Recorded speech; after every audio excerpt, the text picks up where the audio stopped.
Shout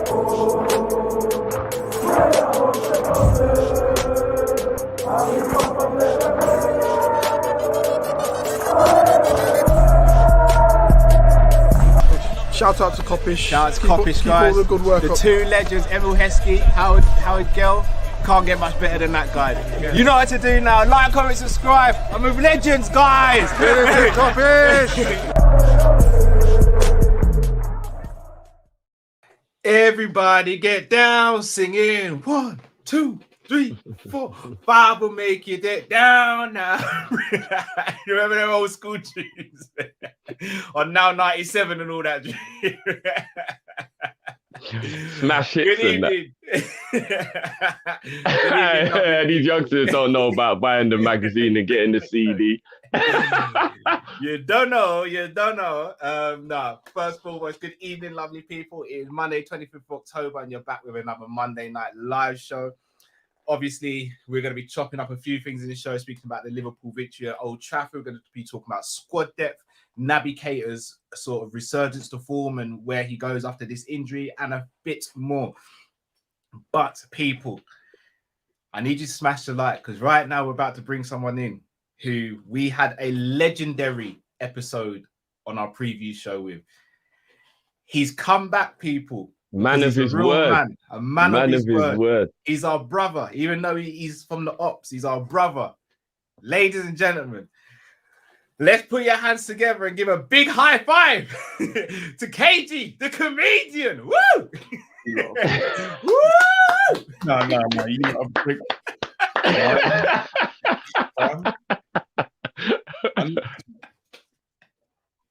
it's peak right now. You know, real.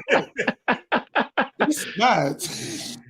I can't believe it. No. On a serious, yeah. You have to understand. When we went 2-0 down, I started thinking about you, man. And I said, shit. I said a lot of stuff. You know what I mean? I was like, I did say a lot of things, you know. But then when we went to 3-0, understand that, bro, it got so peaked that I said, you know what? I've been dieting, yeah. I've been on my peloton, like, trying to get hench in it. Brother, I took to comfort eating, fam. Real quick. I walked out and I said, I'm getting pie, fam. I started eating stuff I don't even eat, bro. I had a steak and kidney. I had I had all the, listen, I went crazy. I bought all the food, and then I'm getting food, and then from nowhere, another goal, fam. So I'm thinking I'm watching the highlights, and they say, no. It's 4-0, like, we're 4-0 down.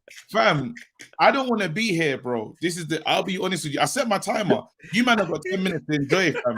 I'm leaving, bro. Faster than Piers Morgan did, fam. I'm getting out of here. So the time is already set, fam. You, man, I've been there for 2 minutes, bro. Now, you know what? All jokes aside, big up, bro. Because I'm not gonna lie, not many people that jumped in, bro. That's actually G'd up still. Enough, man. Wouldn't have come. Listen, a Lannister pays his debts, fam. Even though I hate the Lannisters, but yeah, I got to pay my debt. And that's mad. I was looking cruddy, so I had to turn up. So you know what, G? So what was the atmosphere actually like? Because on TV, I'm not gonna lie, it actually looked like it was kind of hostile until 2-0, and then like it just like you could hear the Liverpool fans more than you could hear the Man U fans. No, don't do that, bruv. Do you know what it is? It was crazy. The first, I think, we were shell shocked. The game started, and the atmosphere was like the Liverpool fans will start singing, us lot on straight booing, innit? But you know, you got the we remix, You'll Never Walk Alone, innit? To that, You'll Never Get a Job thing, innit? Do you know what I'm saying? So you might be hearing that. Bro, us singing. Nah, us lot are singing back, innit? Because anytime you lot were on it, but then there was a couple songs that were very hurtful, fam. There was a song about Scholes and toes, fam. Bro, I'm not gonna lie. When you're 3-0 down, them man are singing about your legend sucking toes. It's very painful, fam. It was the whole thing was a mad thing. Like, I'm not gonna lie, like I felt like I wanted to die, fam. I'm not gonna lie. I was in the stadium and I was like, Now it's painful. And the Liverpool fans, like, they were on it. They were on it. They had moments, but literally we were singing. And then I think it's got to 3-4-0, and it was quiet. That's when it was quiet. But I feel like it was weird because there was moments when you lot were really loud. Then I don't know if you felt like edge. I don't know. Actually at 3-0, I still think that you lot were like, it's our time. But after the 60th minute, when there was a moment when your fans were like, when our players had the ball, like when it went to Maguire, them like were like, oh.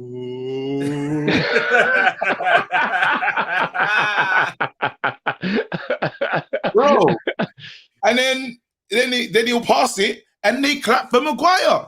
So he'll get it to the person like, oh, and like, hey. So when he started cheering on our players and making passes, I was offended, fam. I was rubbish. I was offended, fam. Now I'm in there, I'm that one dickhead United fan in it that's like still trying to tell the players, come on, we can do it, fam. So I'm shouting in I'm in the East End on that. Come on, boys! 4-0 down. And you have to understand this. Like, I had bare people next to me, bro. And I started to be lonely, fam. It was just, after a while, the man them were just leaving. Like, 4-0 at halftime, bare people left. But I would say, like, 60,000 probably stayed in the stadium. And them fans, like, one thing I'll say about the Man United fans is, them man sang to the end. Do you know what I mean? I was just in there because I said I just got to keep singing, fam. But it was losing 5-0 is criminal. Like, when I saw a picture of bloody, what's your manager, bro? What's that old man? Kaiser Klopp. Kenny. Kenny. My manager looking upset, bro. That pissed me. I'm still angry. I'm not gonna lie, yeah. I'm hot. This one, bro. KG. This one. I got 3 more minutes. I got 3 more minutes. You don't know. I'm leaving. You man, now who never took granddad home, KG? They are bad, man. And you never could be my granddad all stressed up like that, and I'm just leaving him there, bro. I say, you might have got 3 minutes, bro. I'm telling you, if this was me, I'm a dickhead of a winner, fam. That's why I gotta come and be that loser, bro. But I'm not. This hurts. I'm mentally prepared. When you see a team hold 5, there's nothing you man can say to me, fam. Because I've seen the pain. I was there, bro. I witnessed it. Like, I witnessed your fans singing Ollie at the Wheel, but they remixed it like it was mad. It was the whole thing. Yeah, like Ollie's at the wheel. Ollie's at the wheel. I know, but we did a little something here because, you know what, in dedication to you, bro, that's how much of a G you are. You started a thing now. So, see that carrier state thing? That's one of the funny things I've ever heard in my life. I swear down. That was legendary. But now the 24th of October will be known now forever St. Ollie's Day, bro. And you know what, KG? We just dashed stuff into the net, bro. Ollie's killed me, bro. And the wickedest thing is we've even got a tune, bro. It's a Ollie Day. Ollie Day. Ollie Day. Ollie Day. What are you saying on here? What are you saying? I know I've got 3 minutes, Sam. I'm gonna go Ollie Day. Nah, we're in the mud, and I'm not gonna lie. When we was linked to a new manager, or they said it couldn't be, because I was waiting for the press conference. I say, Raz, Ollie gonna walk. What's gonna happen? Right, the fact that we're leaking that he could be gone, like, it's I don't. Obviously, he's a legend. He'll always be welcome back at the club. But we've seen the level right now. If the rival fans want you to stay, that says everything. There's no fear. Like, soon as in Carragher, I was angry. If you look, make sure you check it out. United View. In the car, I'm saying we're gonna beat you, man. I promise you. I said it with chest. Then it's what my face does at the end of the video, because I'm feeling it. Today I've had enough time to deep it and stuff. I've seen your fan reaction, bro. I'm not gonna lie, it was a good reaction. No, real talk. You took it like a G, because enough people would have been like annoyed, but you was actually being humble with it. You was just like, boy, like, what can we do kind of thing. Like, you weren't ranting, you weren't shouting, you weren't, you know what I mean? You was just talking about the game. I was broken, fam. Yeah. That's like, honestly, I've got like mad emotion, yeah, but I was a broken fan. And I think now the only reason why I can even talk to you, man, like this is because I know that something's going to change. It has to. But real talk, my alarm went off, fam. you know, there was a couple super chats for you, though, still, bro. So just quickly. Go on. I'll let you, man. I'll stay the last minute. You, man, you lot have been kind to me still. I would have been rubbing it in, bro. Dickhead style. I've held back a lot. I'll put it that way. Don't hold back, fam. Because literally, next time, bro. Next time. No, because I'm a dickhead. I'm a dickhead. I am. If this was I feel when I like somebody, I find it hard to go in on them. I can't lie. You, Aaron, Saeed, because I will switch it up. I know you will. I know. I could like you, yeah. I know. No. I would have been bare 5 pounds, bro. But anyway, I respect you. You lot as Liverpool fans, I might be nice to you lot, but go to you. Let's do these secret. Cool. So Sadiq says, don't worry, KG, you're not the first comedian to get it wrong. Happened to White Yardie too. Big up for coming on. It's true. White Yardie coming on. No, he can't do that though. He can't. Yeah, no. White Yardie came on and tried to smoke us, and then we beat them as well, and he had to come back with. He supports Arsenal, bro. That's just I'm United, fam. Allow it, bro. A-Spec Limited says, big up, big respect for KG for coming on and still making us laugh. Indeed. Okay. Shout out to brother James Redmond TV, says, yo, high five, lads. Also got Zabiri, says, bless up KG, I got your back any day because you're a real G. All I want to know is, what was the atmosphere like during the Ollie at the Wheel song? Just if you need a reminder of the song, KG. Ollie's at the wheel, Ollie's at the wheel. See you later.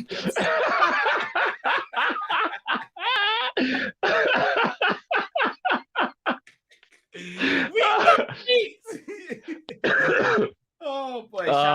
No, big up KG for coming on, though, man. He's a man of his word. Indeed. Man jumped in, bro. Nuff man would have never shown up after that. Nuff man would have never showed up. Big up to Lee Chappie in the chat as well. Leslie, you and KG definitely need to hook up. So if you need any help with getting KG on your show, let us know, bro. Ash says Scholes was totally, as in totally, big up on right on Wednesday when he predicted a 4-5-0. Fair play to KG. That shows spirit to come front it up. Can we laugh at Fred for stepping to him? What was that? We'll get into that. That's Steve coming up to me saying, "What's good, big man?" Yeah, we will get into that. Trust me. As always, got a shout out to Pimp in Distress. Hey, come on. Come on. Man's got to drop a bomb for Pimp in Distress, man. Big up yourself. Great show last night. I had the home shirt hand delivered to Ollie at Carrington this afternoon. On the back, I put OGS with the number 0. With note from your Liverpool friends on social media. Keep up the great work with them.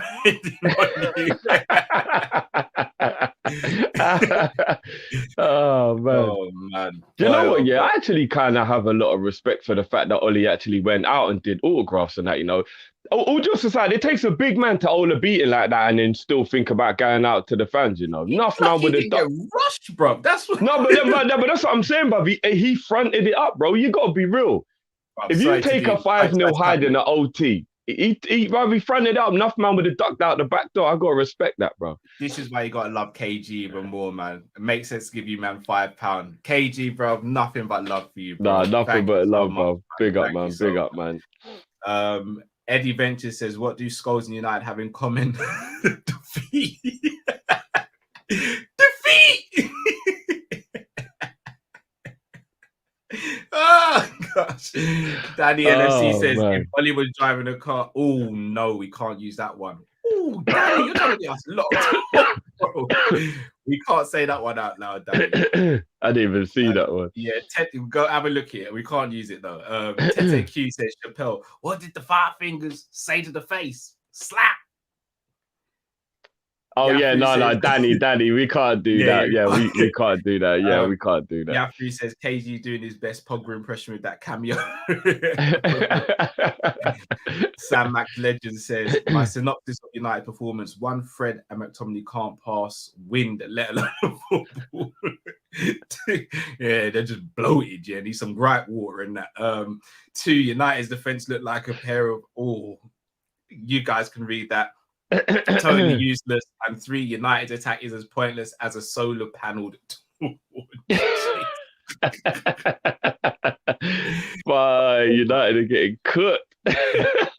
Expect Limited says difference between Naby this season and Naby previously is he's breaking the lines more, arriving in and around the box. This suits him more. Facts. We are going to speak about Naby Keita this episode as well. 100%. I think we have to. It's a shame, obviously, how his match, came to an end. Yeah, there's no update on him either. No, which again, we don't know if that's a good or a bad thing. But yeah, they say no news is good news, but I don't know, man. Yeah, we hope so, man, because he doesn't deserve for his season or his momentum to be cut the way it was cut, because he was really playing excellent. So we are going to start obviously with the game, no drift. Obviously, just over 24 hours has passed since we gave them the pamming of a lifetime. How are you feeling about it? Is it still is it still fresh? Are you still giddy about it? I mean, you using the word pammed actually reminds me that I know that the social media world does influence the big boys, because Gary Neville actually used the word pammed yesterday when he was doing it. And it was like Liverpool pammed us. I was like, raw, okay. We never get any credit for it though, innit? No, it's real. Just like Demo's jot of the shot, they took that, didn't give no thingy. Tried to say Dembele things. That's Matt's thing. It's like, okay, like basement settings, bro, it's nuts. It's nuts. But anyway, we digress. We don't need the credit. Y'all already know where it came from. It is what it is. Yeah. I think I got so happy yesterday. I don't know how to act today. Like, but I feel like I was going to wake up and it weren't going to be real, if I'm being quite honest with you. I was like, did we really go to OT? And I mean, old toilet and drop a dump. Like, didn't flush. Didn't flush. Left it there for the whole world to see. Mad thing. Shout out to anyone who saw my Twitter today. I had to make up the little meme of Old Trafford being the AXA training ground now, because that's what it is. I should have uploaded it actually. I should have uploaded it. Like, we're out here treating it like it's like inside training. It's not even going to be inside match day on LFC TV. It's going to be inside training. Inside Trafford, that's what we're calling it. Inside Trafford. Yeah. What? All right. Let me ask you, bro. Enough people, even the Man U fans themselves have been saying Liverpool went easy on them from the 60th minute onwards. And a couple Arsenal man, shout out Robbie and White Yardie, because I was watching the Buyer show and they were like, we should have went in. You don't get an opportunity very often to actually be so disrespectful that you do a scoreline that could never be repeated. We should have just kept going in. But I'm torn, because we took our foot off the pedal to not waste energy we didn't need to waste, because embarrassing the enemy is a cool feeling, but we got to think about the long run. You don't get more than 3 points no matter how much the score is. And Klopp's professional. So you got to think to yourself, if there was nothing left to fight for at all in the league, yeah, maybe that'll be if there's 4 games to go, we couldn't win anything and it was just like cool to embarrass them, then fair enough. But we're at the beginning. Yeah. I don't want the players wasting energy they don't need to waste. So as cool as it would have been to have been like 8-0 or crazy, what score where you'd have been like, no, they're never coming back from that. They're not. I don't know. Where do you would you have rather? Because I know you're a greedy man and you want it all. Did you want us to just bam, bam, bam, bam, bam, bam, bam, keep going, or are you cool that we, reserved energy? So I think Jamrock said it in the comments. Goal difference could play a big factor this year. So that is one thing that was on my mind. 2, I wanted to absolutely destroy it. If we could have hit a 7 or an 8, oh my goodness. You see, if I'm unbearable now, everyone, whether you're a Liverpool fan or United fan, you'd have had to delete me. You and Matt would have had to ban me from streams as well, because I'd have been unruly. If we'd have won 8-0. Oh, 7 or 8-0, I'd have been unruly. The Naby Keita injury just put everything into perspective. And I think Klopp looked at that and said, look, we can go and keep on smashing these lot. All it takes is maybe 1 or 2 more bad tackles and we're brittle, and we end up getting a bad injury and a long-term injury to one of our players, which derails the rest of our season potentially.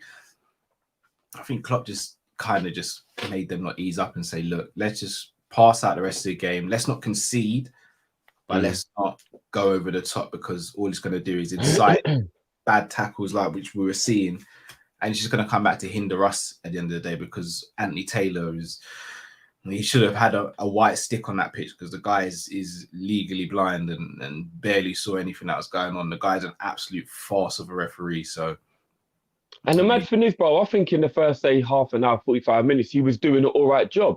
Because he would let it go and we'd be annoyed. But then we'll do something and let it go. You go, okay, he's just doing a fair. And then it was like towards the end of the first half when he started to just become a bit of an idiot, when we were obviously 3-0 up, and then United just started being wild. And then that was when it was like, oh, right, you're not stopping it from tipping over now. Like when it was balanced, it was okay, but now you've let it go over.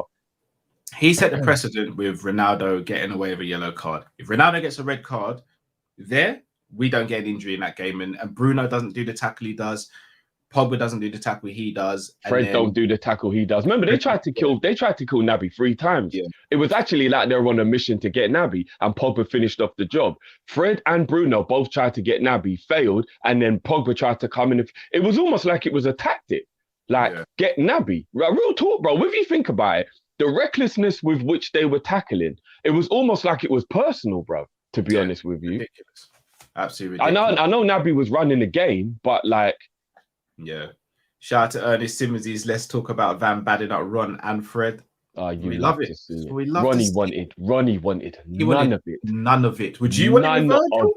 Bro, he wanted none of it. And then when Bruno tried to come with, leave my big brother alone, Konate just came over and went, oh, you're not going to do that to Virg. Man, Fred rolled up and everyone laughed at him. Yeah. They laugh at him, whether it's on a football pitch, whether it's in a backing situation. Everything Fred does is just laughable, bro. Yeah, he's not Absolutely Brazilian. Comical. I have managed to capture some footage of Paul Scholes speaking about the game, though, Drift. So I tell you, I am fuming with what's going on at United. And I mean, after the Atalanta game, I just knew it was going to be trouble, but I didn't think it would be this bad. And I mean, I've been so nervous about this game. I even resorted to biting my daughter's toenails. That's how nervous I got, because I done bloody well bit off all my fingernails. But I mean, theatre of dreams, theatre of nightmares. I call it the theatre of memes, because every team that just comes there does a madness, and then you're just seeing loads of stuff on the interweb, and I'm just fed up of it. So Alex, come back. Get rid of Ollie. I mean, not even when I played with Ollie, he was just a super sub. Now he's not even a super sub manager.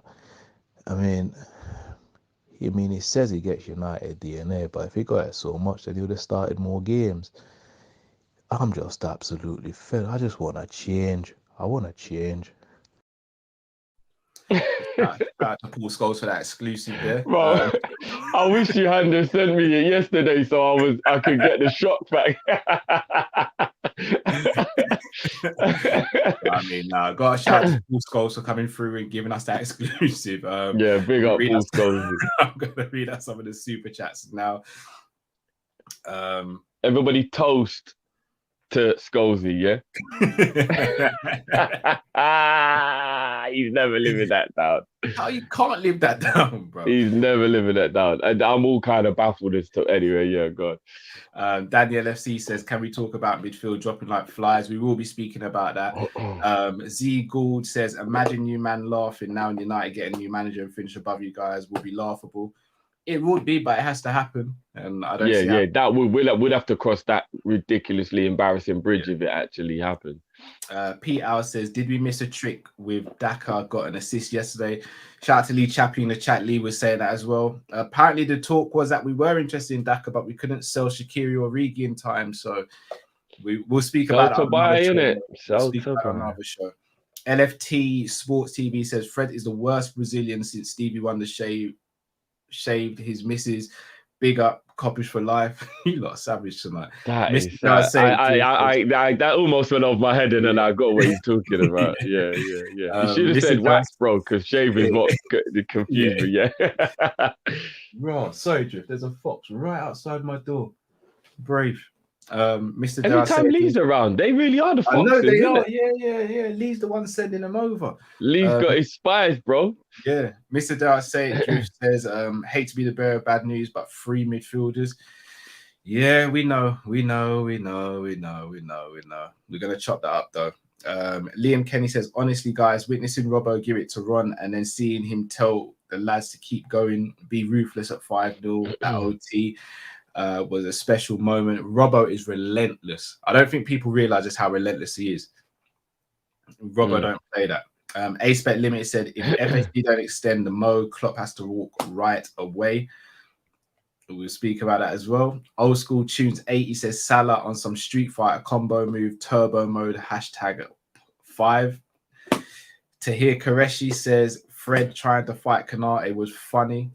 Promo says that White Awake is officially my favorite of all time. Facts. As I said, I'll be wearing that kit to a church and christening with some church shoes. I don't even know where I'm wearing black or cream shoes to match the top, but I'm wearing that in a long sleeve version.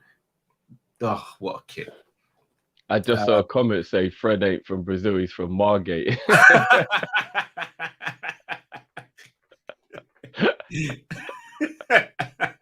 Nisha says, my boss is a Man United fan and was supposed to go work today, but he texted me to take the day off paid because he didn't want to smile. Bless his soul. Hey, Nisha, is that real? Did he really do that? If your boss did that, that's sick. Hey, that is mad. Hey, that is what you call a proper boss as well. That is banter. You love that. Normally, people's bosses are like bad minds. So that's I've got a shout out to my friend Chris, who's QDis662. He gave me the idea with the poor Scholes thing, so I got to give him a shout out for that. So Drift, let's just speak about the games a little longer. Is that we might as well. Is that the best Liverpool away win in our lifetime? Ooh. Do you want to know what? Yeah, and I don't mean to come across like patronizing, even though everybody here probably doesn't give a shit whether I'm being patronizing or not. We didn't actually play well enough to win 5-0. Like if you look at if you I disagree. No, I think they were just so bad. We didn't come out of second gear. Do you know how much harder you've normally got to play to be able to win a game 5-0? Like, it's so good though, Drew. No, I get that. But bro, I've seen us have way better performances than only win the game like 1-0. Like where if I actually look over that whole passage of the game, I'm like, we put in a much better performance, but the score was only 1-0 or 2-0 or people agreeing with you still, Drew. Do you get what I'm saying? Like I feel like they were so bad. We didn't even come out of second gear. But we needed to yesterday. We could have double clutched into fourth and banged like 10, 11 goals. Like, I'm not joking, bro. Like, we actually could have. Do you get what I mean? So the scoreline is 100% the best away score ever. Old Trafford, we've never even scored 5 goals at Old Trafford in our history. And they've never let in 5 goals at Old Trafford in their history. No, they have 6 against City. Oh, I thought that was at City's ground. Was that at Old Trafford when that happened? Old Trafford as well, yeah. Oh, Jesus. Okay. No, maybe it was without them scoring then or whatever, because I saw something that said that that's never happened before. So whatever it was, then yeah. So in that regard, yeah, and you look at the nature of who it was, like Liverpool and Man United, the biggest rivalry arguably in the world after maybe El Clasico. And maybe Celtic Rangers, but obviously that doesn't get the worldwide respect that the Man U Liverpool game does. So, yeah, probably. But then there are games I can probably think of that like 3-1 away at Bayern when we won the Champions League. Now that is impressive, bro.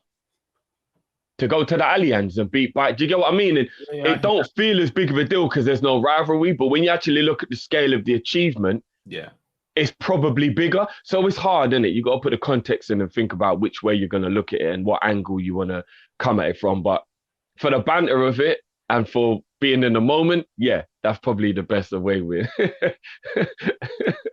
I'm going to live in this moment for a little while, then I'll come back to reality down the line, you know what I mean? I hear that. Sorry, Drift. I've just got my eyes off the screen. I'm just trying to sort out these spammers. I'm just going to set it to slow mode so that these guys get assessed and then destroyed in chat. So again, I hear what you're saying about not coming out of second gear and all that. But all right, the way I'd look at it is if you're driving it and you're racing a novice, you're not going to give it your all, but you're still going to smoke them in it. And that's what we did. So 5-0 against the United team that at the beginning of the season, people were saying we're title contenders. I think and then given the rivalry, the history between the two teams and everything, for me, and maybe it's recency bias, and maybe if you ask me in a year's time, I'd probably say it's something different. You know, but someone just actually put a great reminder in the comments. I missed your name. When we beat them 4-1 under Rafa, it's probably a better performance, you know? Like when we went there, because I was there, Tevez, Rooney, that was peak Man U. And we went there and beat. They made a couple of mistakes to let us in that game, innit? We just played them off the park yesterday. You say mistake, but it's kind of the same thing. We pressured them into the mistake. Do you know what I mean? I mean, Vidic just... Yeah, but that was Torres' pressure that caused that. Do you know what I mean? Yeah, I mean, true. But Ever giving away the penalty was because he couldn't handle the pace and power of our captain. Like we forced them into their mistakes. Do you get what I mean? And I think because that was a peak Ronaldo, peak Tevez, peak Rooney, peak Fergie, it's probably...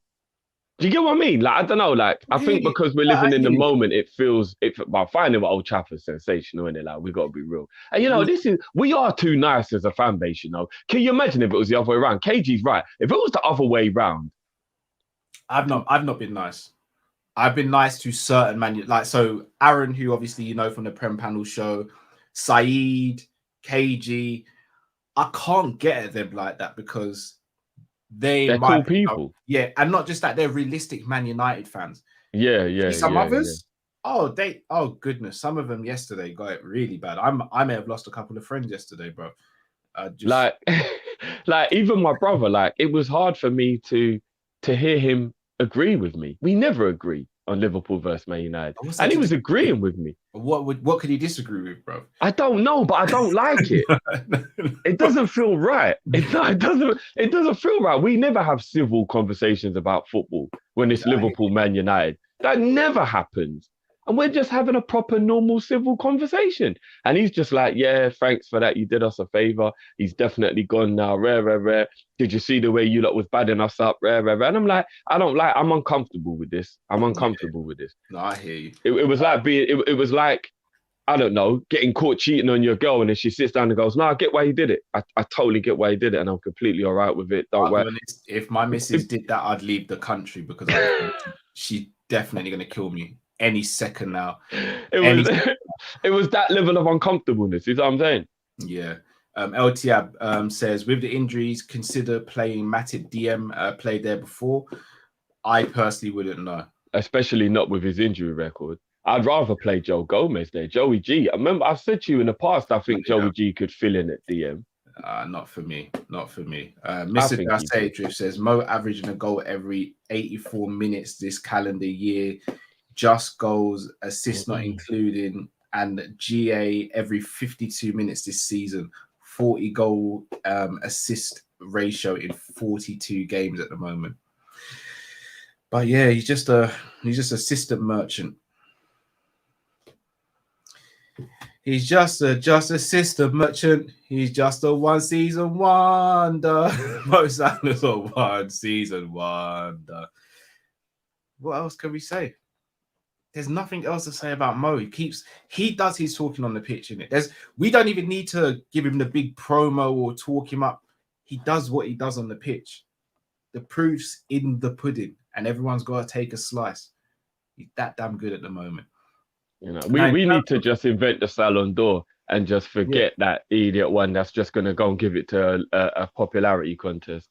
Which, by the way, I'd just like to say, if we're talking about popularity, Mo, as Rack pointed out yesterday, is so popular. There's like 120 million people from one country that back him. That is what you call popular, and still he won't win it somehow. It don't even make any sense to me, Cal. Make it make sense. I'm trying to figure out what the rules are here. Do you know what I mean? The rules are you can't be a Liverpool player, Drift.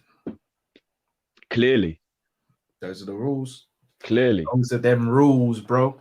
Clearly. So obviously, unfortunately, we've got to move to the next segment of the show. But please, people, smash the like button if you haven't already. Got over. And go, and guys, go and subscribe to KG as well, man. You know what I mean? Go and subscribe to KG. Subscribe to KG the comedian on YouTube. Go and check him out. Obviously, we've had Lee Chappie in here. Check out Lee Chappie. James Redmond TV. Check out James Redmond TV as well. Shout out to KG, not only for being so funny, for being such a great guest, but also for actually, sticking to his word and coming back on the show as well. Obviously, for the super chat, he's just a stand-up guy and a great, great person. So go and support him, please, people. Liam Kenny says, when we beat them 4-1, it just ended up being we won the battle, but they won the war. This 5-0 feels like a complete humiliation of all the overhyping. I agree with that. I hate the sentiment. Although I kind of feel like we got that level of retribution when we beat them 2-0 at Anfield the year we won the league. Because they knew that beating actually was about to win us the league. Do you remember when they came to Anfield? That was the moment when they realised, oh, raw, they've actually just beat us up and they're going to go and get the title. And I think that hurt them. Like, we're a bit too far away from the end of the year to know how significant that game will be at the moment. Do you know what I mean? Yeah, indeed. So obviously, we've now got to move to the next part of the show, which is very, very annoying, considering what we've seen over the last couple of years. Naby Keita.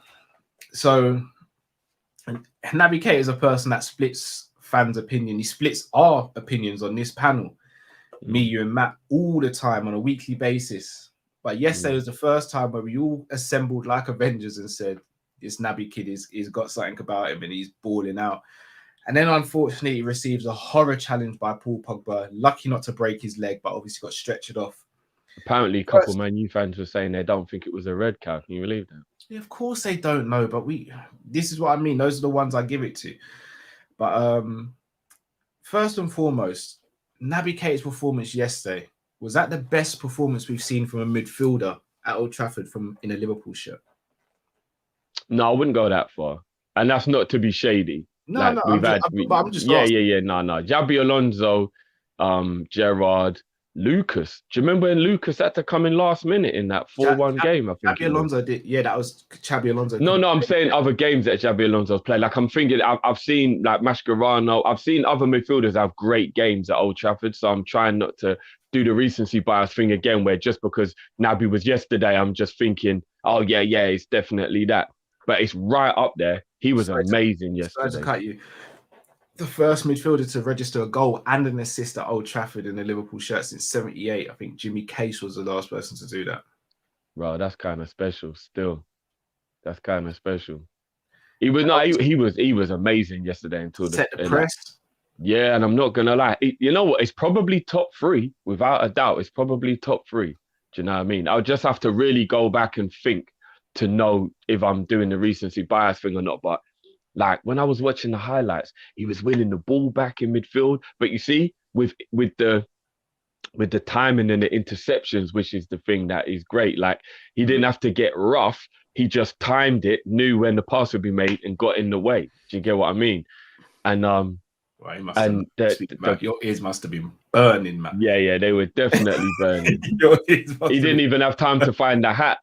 Man just slang on the Dewey and just went, yeah, it's about I don't even know what you guys. The Dewey's so tight, about. you're above your eyebrows all get by. Man means business. Man. Yeah, Matt, your ears are definitely burning still. I don't even know what you lot were even talking about. You know who we're talking about. You know who we're talking about. All right, I haven't seen none of the show. I haven't seen nothing. Let me. You know what? The way your eyes look, the way your eyes are looking at the moment with the Dewey, yeah. I'm realizing that maybe Kyrie's actually got your eyes as well. That's mad, because I can actually see Kyrie in you now. But anyway, that was random. Still can't see my kids in me, can you? We move. So what are we saying? No, I was just bigging up Naby because everybody has been asking, is that the best performance from a midfielder at Old Trafford? And I'm saying, like, I don't want to get too recency biased. I'm trying to think of people like Lucas and Gerrard and Alonso, who in past games I've seen have great games at Old Trafford. And I don't want to make that statement right now because it might be a bit reactionary, but I think he'd probably definitely make my top 3, even if I tried to think of other performances. So I'm thinking he was winning the ball back well. His interceptions are really good. He got beat once or twice, but again, he's not a defensive player, so I'm not going to hold it against him. His passing was crisp. He assisted a goal. He showed composure, which is something that normally I'm a little frustrated with him. The composure to pick Mo out for the assist was good. He could have just thrashed at that, but he actually picked his man out. That was amazing. The composure with the finish. He finished that like it was Mo in on goal. You would have thought it was halfway around and it was Naby passing to Mo. Yeah, when you watch the slow motion replay from behind the goal, he actually faked De Gea, you know. He made De Gea think he was going to drag it. Did you see? Like, if you watch it, it's like he went like he was gonna pull it, and then at the last minute he just brought the heel flat and just did that was a beautiful finish. So it was a sensational performance from Naby. I can't even lie. They tried to kill him. They actually tried to kill him. It was the third attempt on his life by the time they finally took him out. They even tried to kick him in the face. Like, they were trying to murk up the man. And I tell you what, Matt knows this already, but obviously we do the banter thing. But I've always said it's never been about ability with Naby, just availability. Always. That's the only thing that's ever been my issue with Naby. And it gets to a point where you kind of have to be like, I can't be asked with this guy who's just never fit again. Like, do you know what I mean? You get frustrated, but it's never been about ability. But you know what he did yesterday in that performance? I swear to you, I'm not just saying this, I mean this. I'm not bantering. That gave him another year at Liverpool, regardless what happens at the end of this year. Oh, look at the smile on Matt's face, though. And I'll tell you why I say that, and I repeat that. That performance yesterday gives him another year at Liverpool, regardless of what happens for the rest of this year. Because what yesterday proved is that maybe he is worth the wait. Maybe he is worth the wait. Maybe we are frustrated. Maybe he has done a lot of things wrong up until now. But yesterday, he justified every bit of his £54 million move with regards to what we were supposed to get. If he played like that, even 20 games a season, I probably would say would be guaranteed to win a trophy every year. If we got 20 games like that out of Naby a year, we would probably win a trophy every season. So for me, what he did yesterday was justify everything Klopp has done in terms of giving him like a break and waiting on him and hoping. And he's bought himself some more time, people.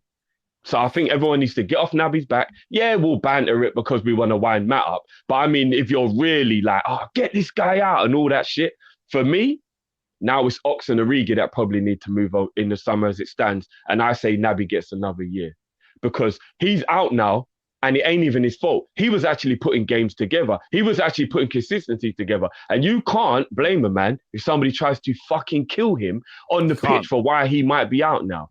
And I am going to be devastated for him, like I am for Harvey. For him to be picking up form, becoming a key member of the team, and then all of a sudden someone comes and takes him out. Do you know how much of a wind-up that is? Do you actually know? Are we just about to get the real Naby? Take away the Atletico game because he was poor in that, but he still scored a worldie. Take away that game. He's been performing well this season, and he's getting his form. And then this happens. Nah, man, I'm vexed. Real talk, I am vexed. Like, proper. Like, I'm just proper vexed, man. It's a joke. Couple super chats and then I'm going to come to you, Matt. Ash said, Salah scored more non-penalty goals at Old Trafford than anyone else other than Greenwood, both on 6. Salah has only needed 3 games, levels to this. Brother, Konate is the only French defender to keep a clean sheet at Old Trafford this season. Right, damn straight. Ash says, since the 1st of January, that was regarding Salah. LTAB says, appreciate the work, guys, you have been doing recently. Top projects and ideas with the shows. Also, guys, please pray for my country. Your emoji didn't come through, bro. So just message. It doesn't even have to be a super chat. Just message what country it is. But yeah, thoughts and prayers to. Yeah, man. Big up with whatever the situation. Definitely, Big man, up, and big up for the support as well, man. Like that never goes unnoticed. Yeah. LTAB's one of the real ones. Yeah, definitely. Trust me. Matt, gonna come to you now with a slightly different question regarding Naby, because I think Drifty's put all of that absolutely perfectly. Naby Keita is the player in midfield that we haven't had, but we have had, if that makes sense, because we haven't seen it from him. Is he that difference maker from midfield that we've needed for so long? And if so, how vital can he become for Liverpool over the next couple of years if he stays and continues forward like this?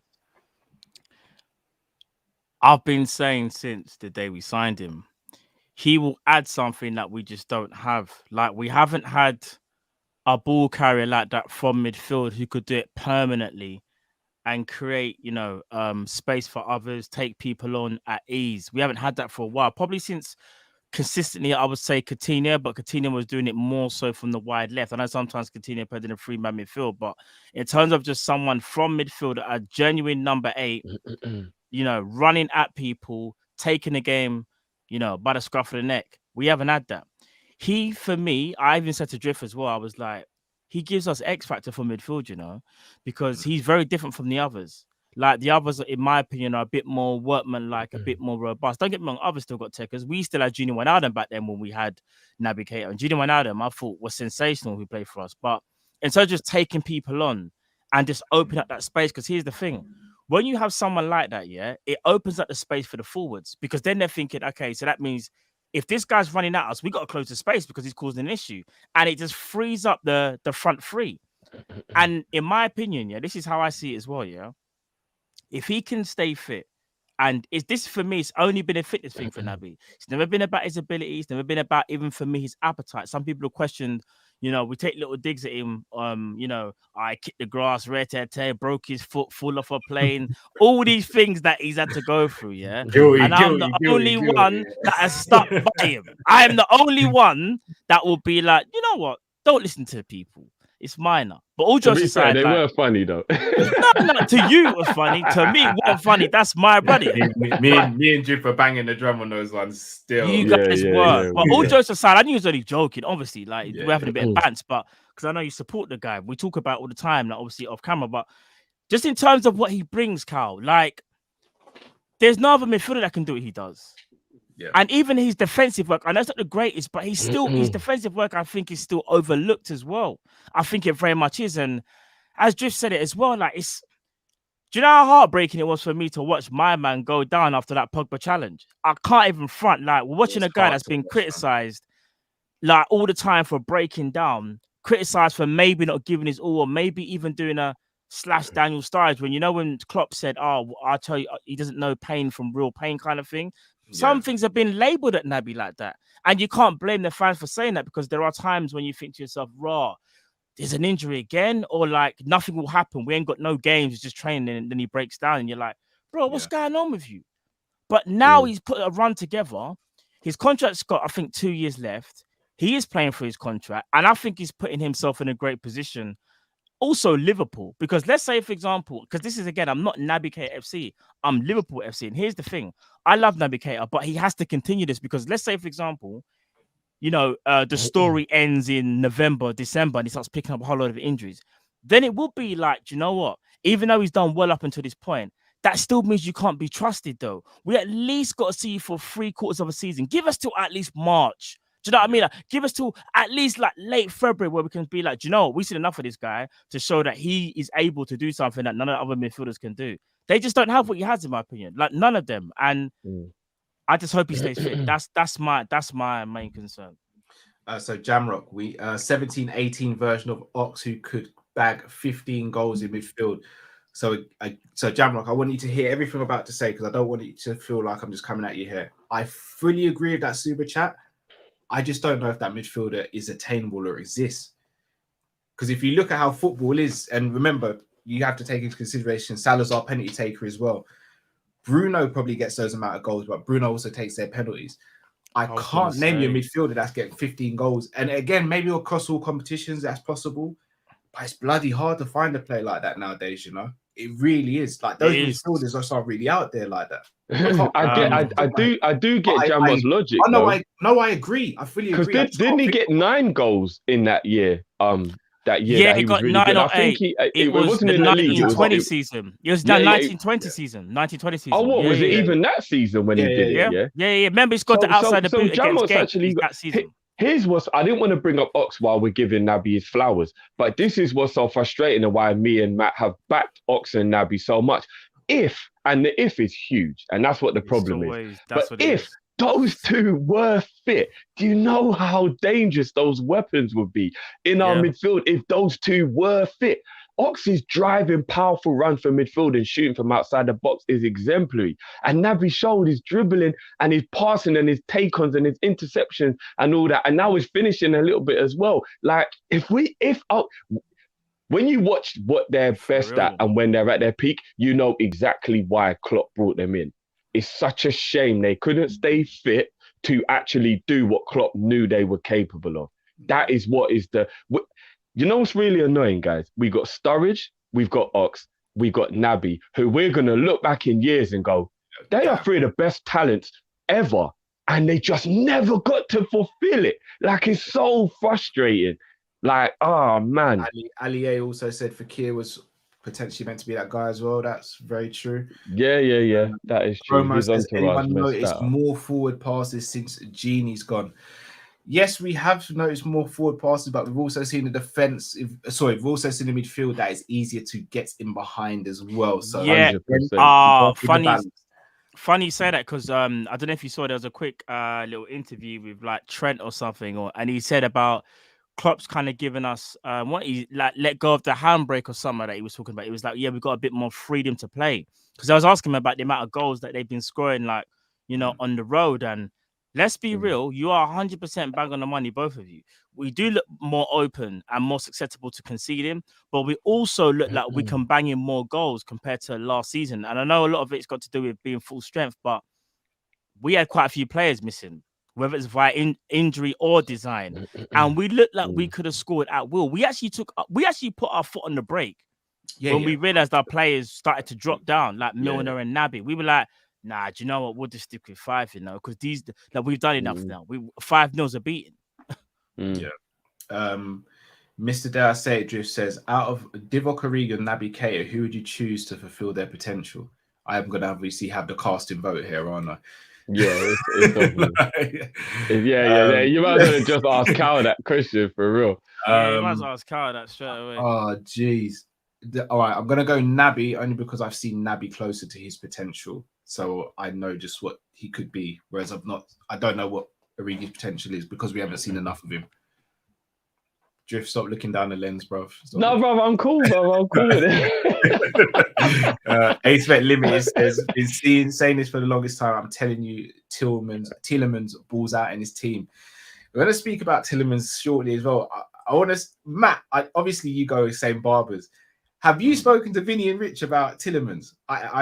Not recently. No, not recently. Okay, because they're not like Vinny don't want him, and obviously Vinny's a big Liverpool fan. Vinny's not on it. Whereas, do you know what? I can understand. I can understand. I'm why, on the fence myself. You know, I'm gonna be honest. For me, I'm not like, yeah, you have to go and get him. It's kind of weird. I don't know, but we'll get onto it. Ask me a question about Tielemans, and I'll tell you why. Also to Zizi in the comments, Tielemans is not available at free at the end of this season. I think if he doesn't extend, he'll be available on a free at the end of next season. So not this season. Jamrock says, never forgot those 2 Ox goals against City. Oof, we never will forget those. Never. Those are master blasters. Yes, but Drift was giving me the mafia eyes, so obviously I've switched on my Ring doorbell and the security is all activated. All right. Tielemans, yeah. If you take away the spectacular goals that he scored, do you think that the other parts of his game would fit Liverpool? Yes, 100%. You do, yeah? 100%. His availability is sensational. I think they said he hasn't missed a game for like 200 games or something. I'm not saying he's my first choice, though. That's one thing I will caveat. He's not my first choice. See, but he would do. Let me ask you this: Is it? I mean, obviously, I don't know if Lee is, if Chappie's still in the chat. Let us know, bro, if you're still there. Is it a myth or is it true that Tielemans is a player though who kind of tires out as the game goes on? And not that he don't finish 90 minutes, but he's never as effective in the second half as he is in the first half. Because that's the rumours I've heard about him in terms of like fitness and energy levels as a player. If those rumours are true, Klopp's team is not a team for Tielemans. No, agreed. So I think he used to be like that, but I think he's good now. I think he's good in that aspect now. So this is where I want to come to you guys with. So Henderson filled in for Fabinho yesterday. And now, let's be honest, we've all sat here over the last how many months and said, if Fabinho don't play, we haven't got a ready replacement. In my opinion, that's changed now. I think Henderson has shown that he is a ready replacement for Fabinho if he can't play there. Plus, I think it would actually give him more years in his career if he was to transition to that position. And it would also help Fabinho as well with fatigue and injuries. We've kind of always known, Cal, right? We have kind of known that Hendo can play there. True. No, I know we know, but the more I look at it, the more I feel as though that should be his main position in the team now, compete with Fabinho for that position. But that obviously leaves us short in one of the number 8 positions, in my opinion. Firstly, how good do you think Hendo is in that position? And do you think he could ever sort of become the main player in that position and actually make Fabinho become the rotational player? And then the second question I want to ask you guys is, what sort of number 8 would you want to go for? And give me a name. So Matt, I'll come to you first on that one, Matt. In regards to Henderson, can he be the ready-made? Well, at least a replacement for Fabinho. Yeah, he can do a job there. Don't get twisted. But I would like to see us maybe get a specialist DM, though. I kind of would. And even Henderson, I think, can play very well in that position. It's not like we need to definitely go out and get a DM. It's one of those things where this is where it kills me. If we didn't have strict rules in our transfer policy, we should go and get another DM. But we know we're not like that. We know how we move. So it will be a case of, because it's not a problematic situation, we will stick with Henderson. I'm cool with it. In regards to the number 8, there's probably 2 names that I always think of. And that's one of them is Jude Bellingham. Doing absolute bits at Dortmund. Scored an absolutely amazing goal the other day as well. Like, absolutely sensational. The other one... That strike was disgusting. No, it was. The other one is Gravenberch. Gravenberch is serious. And they are 2 different type of players. Here's the thing. Gravenberch is like... He's almost like got genuine Ronaldo qualities, but at the same time, he can do a bit more. I think he can do a bit more, Gravenberch, personally. If given, like, if he takes his career up another notch, he can be the all-round centre mid. And I think Bellingham does suit Liverpool. Like, they just fit one-on-one. Like, they just fit, bro. Like, Jude Bellingham just looks like he is a Liverpool player. It's hard for me to explain to you, but even the characteristics, like the player himself, like how he plays, like he's the guy. But I think out of them 2, I would go Gravenberch or Bellingham for me. In regards to Tielemans, I'm not saying that if we got Tielemans, I will be like annoyed, but he would not be my first choice, you know, because as much as I like Yuri Tielemans, yeah, just the way how we play. Leicester don't press like us, you know. They don't. They just don't. And don't get me wrong. I've seen Tielemans.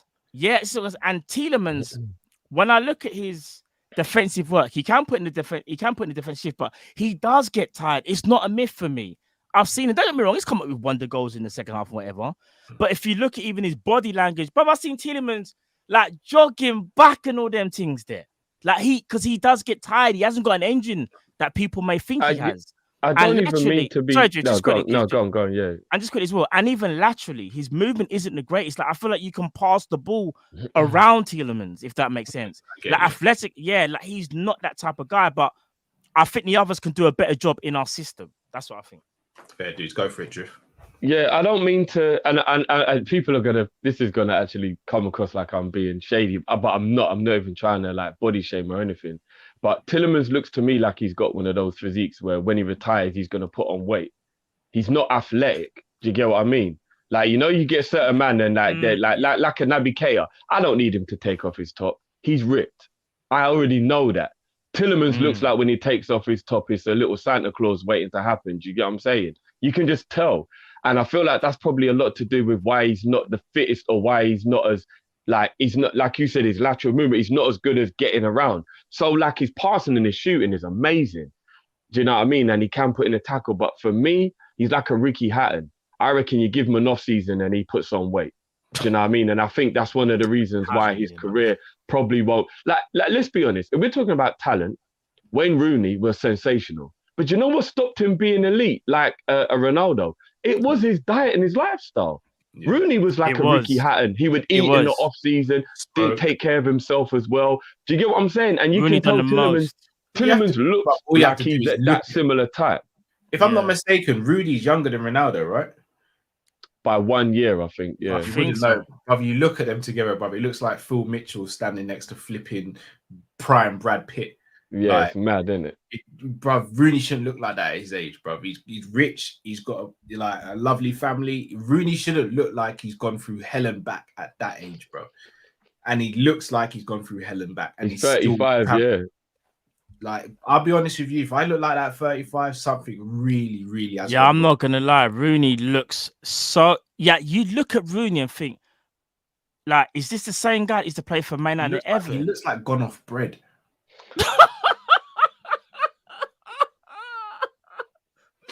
He does. He looks in a real bad way, man. Oh, that is a violation. That is a violation. I'm not even gonna lie. Do you know what's mad? Yeah, I think when I look at him, yeah, I kind of feel like he's had a harder life than we've realized, and I think it's showing on his appearance. You know, like, he wanted to always be a baller, but he didn't want to be in the limelight and have that pressure, but he just had to deal with it. He looks to me like someone who didn't enjoy the pressure he lived with for 20 years or however long it was. Because to me, you're right, Cal, he looks way older than he should do. He doesn't take care of himself. And I'm not saying everybody's got to be a Ronaldo or a metrosexual where, like, they get their eyebrows done and make sure they're all looking good or whatever. I'm not saying everyone's got to be like that, but you're right. He does look like he don't give a shit, and he's too young to have already given up on appearance. Do you get what I'm saying? Like there comes a point where you can give up in your like 50s or something, but you can't be in your 30s and already have like, yeah, I don't even care what I look like. I don't care how my hair is. I've grown my beard. I don't give a shit. Like, I don't care what I look like. It is what it is, kind of thing. It's a bit sad, actually, when I think about it. Yeah. What's so mad is you could look at Henry and look at Rooney, and you probably say Henry might be in better shape than Rooney, you know. Not man. Of course he is, bro. He's definitely in better shape. You know what's crazy? That look at the age difference. He looks, brother. Ab just says right. He looks older than Ollie. Yeah, he does. And no. I would say he looks like they went to school together. I wouldn't say he looks older than him, but I would say he looks like he's in his era, though. Have you seen the recent picture of Wayne, bro? He looks like he's in Ollie's era, which is scary. And you know what? Yeah. We don't know, as you said, Drift, though, just to bring it back kind of seriously before I move on. We don't even know like what he goes through, because this guy was a superstar from day. Bro, I don't know if you guys remember, Drift, you might remember him. Actually, no, Cal probably remember as well. He hasn't helped himself off the pitch as well. Do you remember a channel, people, in the chat as well? Guys, if you remember this, it was called Wayne Rooney Street Striker. Do you guys remember this? Yeah, I remember that. Yeah. Sky One. Yeah, Sky One. But he was doing his team from early. So he had his own show, bro, when he was like mad young and like bust onto the scene, like Rooney I think people sleep on Rooney. You know, 2004. I think it was the Euros. Yeah, I'm guilty of that as well, Drift. Rooney, fam, 2000 total 90s. Sorry, so I had to go. Total 90s, 2004. Wayne Rooney was badding up man like Lilian Thuram. Bruv, Wayne Rooney was a problem. Crazy. He was a problem. He was an absolute baller. I think people actually forget, especially Liverpool fans, because we hate him because he's at Everton and then he went Man U. You couldn't do any worse, really, to in terms of thingy. But he was a baller, an absolute baller. The man holds the Man United and England record for top goal scorer.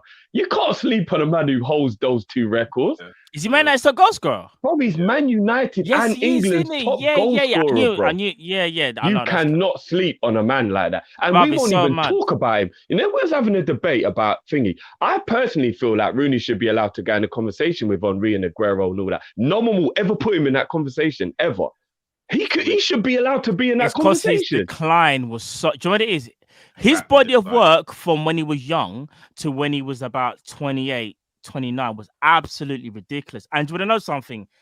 Unfortunately for Rooney, and I say unfortunately, a lot of the years where he could have probably gone on to a next level, he kind of played like helped was the fulcrum for Ronaldo, a bit like how Benzema was for Ronaldo. Benzema, yeah. They've kind of had identical careers for the same brother. They must both want to rush. Yeah, because remember when Ronaldo left, Rooney burst, fam. No, but not like Benzema's burst. No, Benzema burst, but Benzema's got. I think Benzema probably had better players around him. Maybe would you say? Rooney did get top goal scorer of the season. Ronaldo left, you know. Oh, I know. Yeah, I think he got 34. I think. Rooney was going on sick, bro. You know what's mad, guys? Yeah, you know when Britney had that breakdown all them years ago. Ain't it mad that the older you get, that meme's true, and it's like the older I get, the more I understand Britney's breakdown. It's so true. Like when you're younger, you can laugh at them thing there, but when you get older, you're like, I get why that woman had that breakdown. It's mad. It's actually mad. Pressure burst pipes, man. Like, it really does, for real. No, it does. It does. Promo says Milner is arguably fitter than CR7. I don't think it's arguable. I think he is. Ronaldo was done after 15 minutes. He doesn't look as good as Ronaldo, but he is fitter than Ronaldo, 100%. Ronaldo couldn't play right back 4 games in a row. No. Ash says Bellingham should be the project, but we know it's going to be the cheaper option. Gravenberch, Tushemi, Haidara, or the Brighton guy. All right, to show. All right, that guy from Monaco, he's decent still. You know, he's decent. I don't think he's as good as the others on the list. Though. No, he's not. Gravenberch for me though. If you can't get the project due, then you for me you go and get Gravenberch. We're not gonna get Bellingham. But why we ain't even gonna get Gravenberch. Well, there you go, bro. Jay Finn says he did all that playing to facilitate CR7. Yeah. So, all right, guys, just this is what I want to try and get to. Obviously, we need another midfielder. And I want to ask everyone in the chat, and if you two know, was the guy from Brighton, was he actually on their bench at the weekend? Because I've seen it pop up in the comments a few times. Was he actually on their bench? I can double check right now. And let's say everything blows over and it comes back that he's innocent. And it's always innocent until proven guilty as well. The thing is, these are horrible things. Like in terms of if he's been accused of something that he wasn't involved in, his name has been it's been drawn through the mud. It's horrible. I'll tell you from now. Oh yeah, if he's innocent, 100%. He's a baller. I'm not going to turn my back on him. He was on the bench. Yeah, I'm not going to turn my back on him. If he's innocent, he's a baller. I will say this though, it's hard to call it because obviously without going into detail, but allegations are there about that player. But that player has been named on the bench but wasn't played, and you got to think to yourself, if there was nothing going on at all, he would be playing. He just would be playing. Not necessarily. He's been losing that on fitness and stuff because he wouldn't have trained for how. No, I know. So that's what I'm thinking. It's a tough one, bro. It's hard. I also look at it and say, if something was concrete at this stage, I don't even think he'd be on the bench. Oh no, I don't want to go into it, but there was a certain player playing in the Premier League apparently that had allegations, and he was playing. Only now he's not playing. He played for Man City. Yeah, that's true as well. And I didn't even know this until the reports came out. Yeah. It's just a techie one. Let me give an example. The big example I can give to you is Benzema, that whole thing with France, yeah, and the scandal with Valbuena. Benzema's been playing all this time, bro. That thing happened back in like 2015, I think it is. Yeah. There's a court case going on now. I don't know what the outcome is. Obviously still going. Benzema's been playing football, fam. He's been playing football. This is what I mean. It's not as serious of an allegation. No. I know, but all I'm saying is sometimes, even if you get accused by the police and there are things going on whatever, you can still play ball unless there's some stipulation. Well, let's be honest. I'm going to be real with you. Like, if I knew I was innocent and somebody was trying to drag me through the mud like that, my head wouldn't even be in the right place. Yeah. Because one thing is, if you're guilty, of course. If you're guilty, your overall feeling will be, I effed up. And effectively, from a selfish point of view, I hope I get away with this and I'll learn my lesson. That's effectively what normally will happen if you do something wrong. But if you're innocent, I think it messes you up mentally more because you cannot believe the injustice of what's happening to you.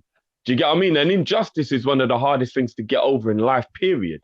Like if something happens to you that was unjust, your brain can't wrap itself around it. You can't figure it out. And if you're sitting there and you're like, wow, why is this person doing this to me? That there can be worse. Do you get what I mean? Than thingy. So I think it'll be easier for, say, Benzema to play and just be like, yeah, I hope I get away with this one. Then it will be to play and you did nothing wrong. Do you see what I'm saying? Bro, well, I'll be honest with you. You know, if he gets found guilty, bro, is the prison sentence is 5 years, fam.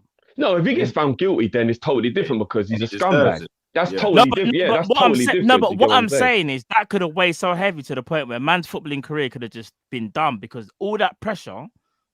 That is crazy. But again, it's like it's a techie conversation because footballers and high profile people, they get different treatment from us normal people. Like they could you pay a certain amount of money, you get bail. Not only that, you're allowed to continue life, so to speak, until your actual thing happens. So it is it's completely different. And I think until there's like hard evidence, I suppose you can't really say like what you think is going to be or what it's going to be. All you can be like is until it's finished, until that case is done, that's when we can only speak about it. Benzema was dropped for 6 years. Yes, he was. I know. Benzema was, but he only went back to France that was last for year. France. He still played for Madrid, though. No, I know, but the whole Valbuena thing was, they were like, if you're moving like that, we ain't playing. But rightly so, bruv. Yeah. Right. So you can't have a man in the camp who's going to be like that. No, but of course, but imagine if it's not true, though. This is what I'm trying to say. It's techie. Yeah. Old School Tunes 80 said, watch the game with my dad, a Man United fan. As a man with 2 sons, that would be a lot for me. They might be homeless if they supported another team and my team got beat 5-0 by that team still. They may get kicked out. To answer your question, Jamrock, the reason why we don't say the name is because YouTube have a funny way of doing things and we don't even want to get involved in that stuff. You can't take the risk. For real. Old School Tunes 80 says, he wouldn't let me watch Match of the Day. Gave me the death stare. Hey, do you want to know what? Let me know. Old school. Let me know. Old school. Let me know because I always find this quite weird. It's like when I found out like Grizz's son is an Arsenal fan. How do you have a child or a dad and you lot have a different team? I'm confused how that happens. Nah, well, it can happen. It can happen. My dad. No. But what allows that to happen? My dad's United fan, bro. Other influences in it. Yeah, all right. So explain to me, why were you so disrespectful? I'm glad you were, but why were you so disrespectful? Because when he was like, "Oh, Man United," like it's almost like okay. So I was like trying to think of the age, but it was more like I want to go against you. It's like rivalry. So it's almost like that you put Man United. Okay, cool. Let me see what teams like play well. I remember when I was like, let me see what teams play well against Man United. And so, I remember look, Kev just said it. Kids do it for spite. And as he says that, Matt's explaining. Yeah, it's more of a rivalry thing. It's more like, no, Dad, I want to beat you. I don't want to be in your same team. It's just one of those things. And then I remember like the John Barnes thing. And then when it started with John Barnes, I was like, boom. This is why I always tell men when they have daughters, don't think about the obvious thing of where you guys are negative. That girl's going to love you for life. Do you think a daughter would ever turn around and go, I want to support someone else because fuck daddy? That's never happening. that's never happening. Only sons do them kind of fuckery there, bro. Yeah, they would. If Steve and Robbie started supporting another team, you'd see me on here looking like Wayne Rooney, hella quick. That would hurt me so much. I'm not gonna lie. It'll be a lot, It'll be a lot. If Kyrie said to me, "Oh, dad," I come back to school one day and he's like, "No, I want to support," and I'll be like, "What?" Yeah, I'll literally be like, "What have I done wrong? Like, is it?" And you would feel that sense of he's doing this to spite me. He wants to go against me. He doesn't want to be with me. He wants to go against me. I can't even complain if it happens because I did that to my dad. So it is what it is, man. War. That would hurt me, man. I'm telling you, I'm taking away enough amenities, Yeah, enough of them. But I'll find out a way to like put a code on the shower, all sorts. You don't get no choice though. So you know, in certain households, you don't would get sit no in your choice. room and stink. Them Look at ones Dirty there. Rich. But you want to get no support Man choice. United. No, I tell you what, I'd My blind son if he could wanted never to be support like, United. Oh, say he wanted to be like a Crystal Palace fan or something like that. I might let him get away with it.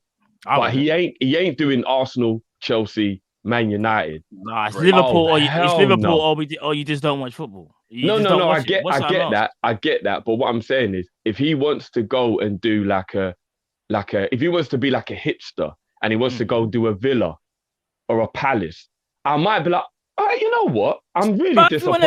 But if you want to do your thing, go do your thing, innit? Like, I get it. You want to go off on your own, be a man and that, stand on your own 2 feet. But you see, if he goes and if he becomes an op, if he wants to go behind enemy lines.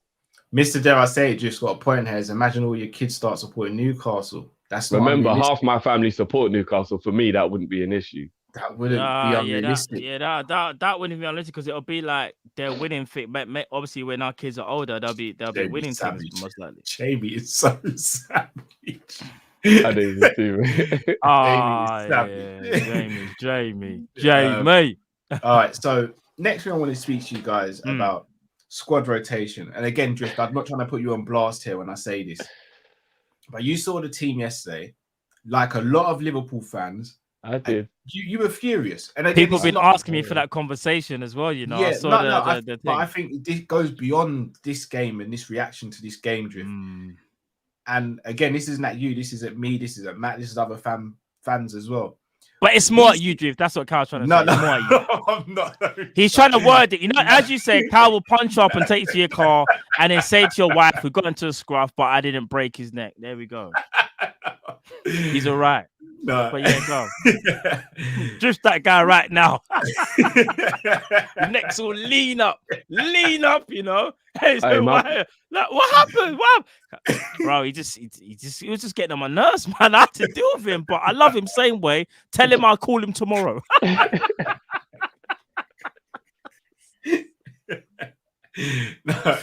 My neck on my back was killing me last night for real, bro. No, bro, you went on a madness on one of the celebrations. I'm not gonna lie. One of the jokes that in the comments is like, no wonder Drift's back's hurting him. Man went Super Saiyan for every goal. I'm not gonna lie, bro. It was Salah's goal. It was like, hydrate, no blood. You see when I was editing the video, bro? I had to pause on that bit for so long. I couldn't even render the thing, bro. I was in a state. Bro, Mo's just moving differently. He's got me out here looking like an idiot. Bro, every week, man's getting me, but it's mad.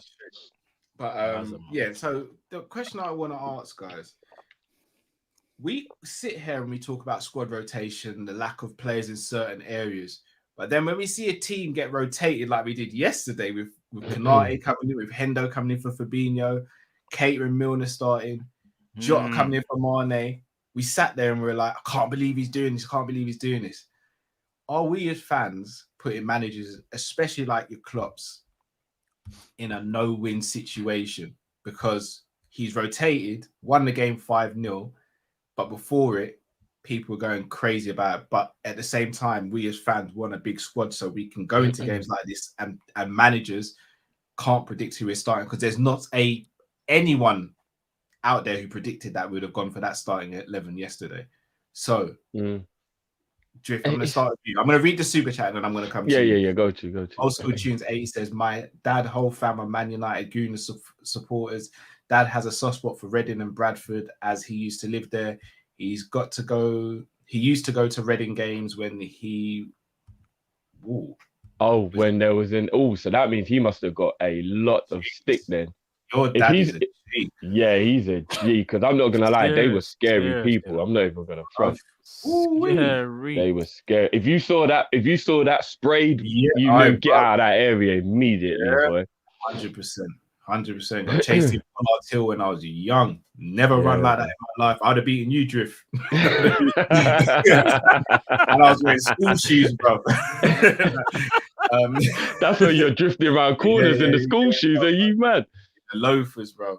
Mr. Dare I say it just says all the big games where Klopp does a wild selection, we do a madness bar, maybe Madrid last year. So also Klopp woke up yesterday and said choose death. Yeah, he chose Ahmad violence said, for real. He chose violence. like, big up to Ahmed as well. Big up, my bro. Thanks again for playing the song. No, thank you for making the song, bro. Oh, Yeah, 100, bro. yeah, bro. Aye, Come on now. That the song people is was you, bro. the people was banging it, bro. Make sure you go and check out in the description as well, man. Go A little support. taste for the ones that didn't see yesterday. Yeah, should give him a little taste. Hey, drop that, man. Drop that.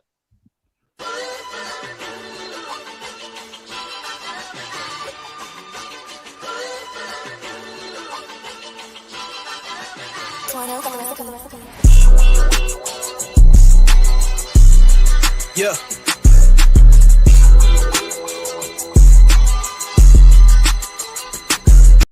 That's who you guys again. You're gonna have to Yeah. go and download it. You Live, have to go and you know, download tune it. is Hey, so go and live. download that and check the stream that right. Hey, flames. See, when I hear that beat, it just puts me in the zone. I've I'm just seen like, what one of you uploaded, you know.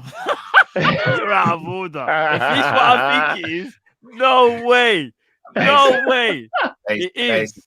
Basically, Ahmad, what I'm saying is, if you man want to link up and I drop a little 16 on a beat with you, let me know as well. Yeah, because beats are about this thing, and you know I dropped the bars, fam. I can't even say what I don't want to spoil it. Drift, I'm gonna private message you in the thing, yeah, so you can see what I'm talking about. Shout out to our brother Rams as well. Drift, my dad is a Forest fan. Most of my fam were either Liverpool or United. I chose right one. Luckily, got to thank my uncle and Steven Gerrard. Facts. Old School 280 says, I fell in love with Rush Barnes, saw Liverpool versus Derby on ITV back in 87 on a Sunday game. I was 9, and that's how me and my cousin are Liverpool through and through. Love that. Absolutely love that. Matt, yeah. We played it earlier still. Oh, you played it earlier? Yeah, we played it earlier. I ain't seen it. I ain't seen it. Yeah. No, do you know what? Yeah. Here's all right. Everybody will have a moment where they feel like this because everybody has their own feelings. But I truly believe, from a very selfish, biased point of view, my feelings mean more, and you lot will agree with me. Man said my feelings mean more, and you know when you look, Cristiano Ronaldo, you know. when you look, yeah, I'm good. I'm gonna be Ronaldo for a second. My feelings mean more. This means more. My feelings mean more. When you look at the decision you've made when you knew you loved football and you then needed to know who you was going to follow within football. Tell me I'm lying when they all wish they picked Liverpool and they could never admit it. They're not going to come out with it because, oh, hell no, they're not going to be able to do that. That would almost that's like letting somebody slap them in the face. But we all know that they all sit down and they see that this means more. Yeah.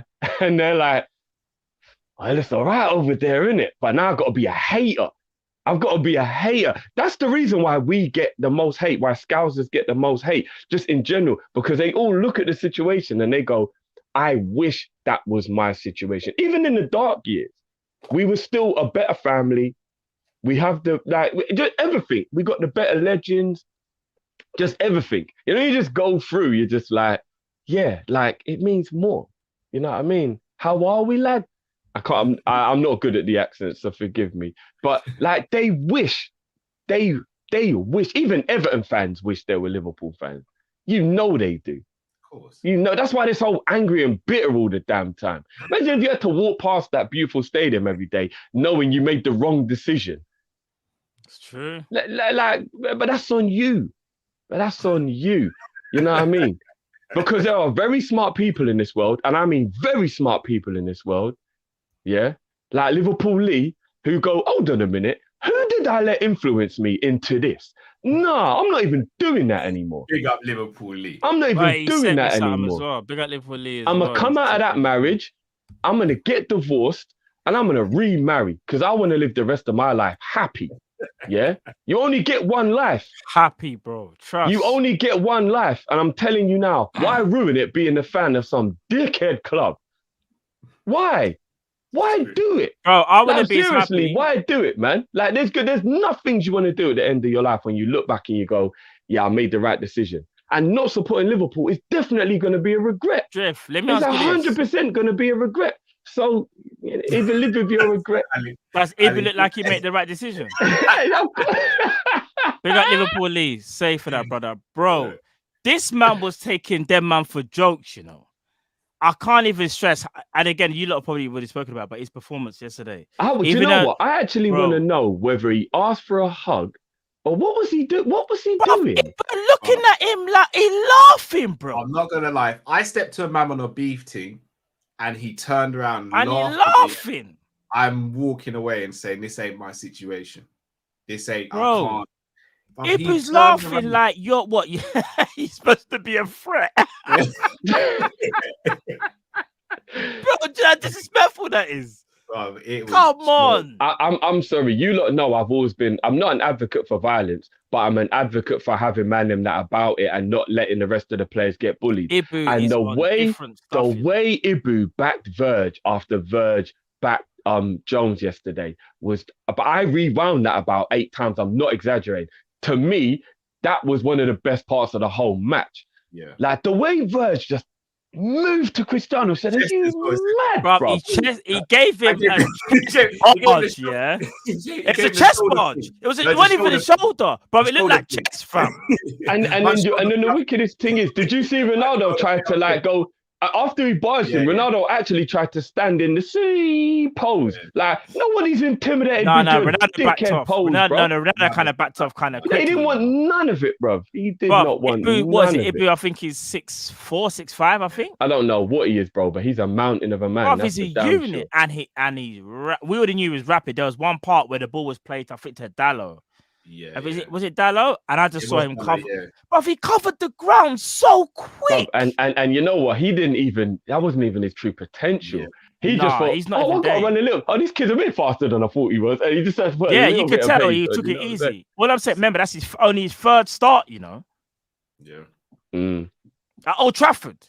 And that's how he's moving. 22 years old. I'm not even going to lie, Himanshu just said we have to respect Ronaldo. Bro, he booted Jones on the floor.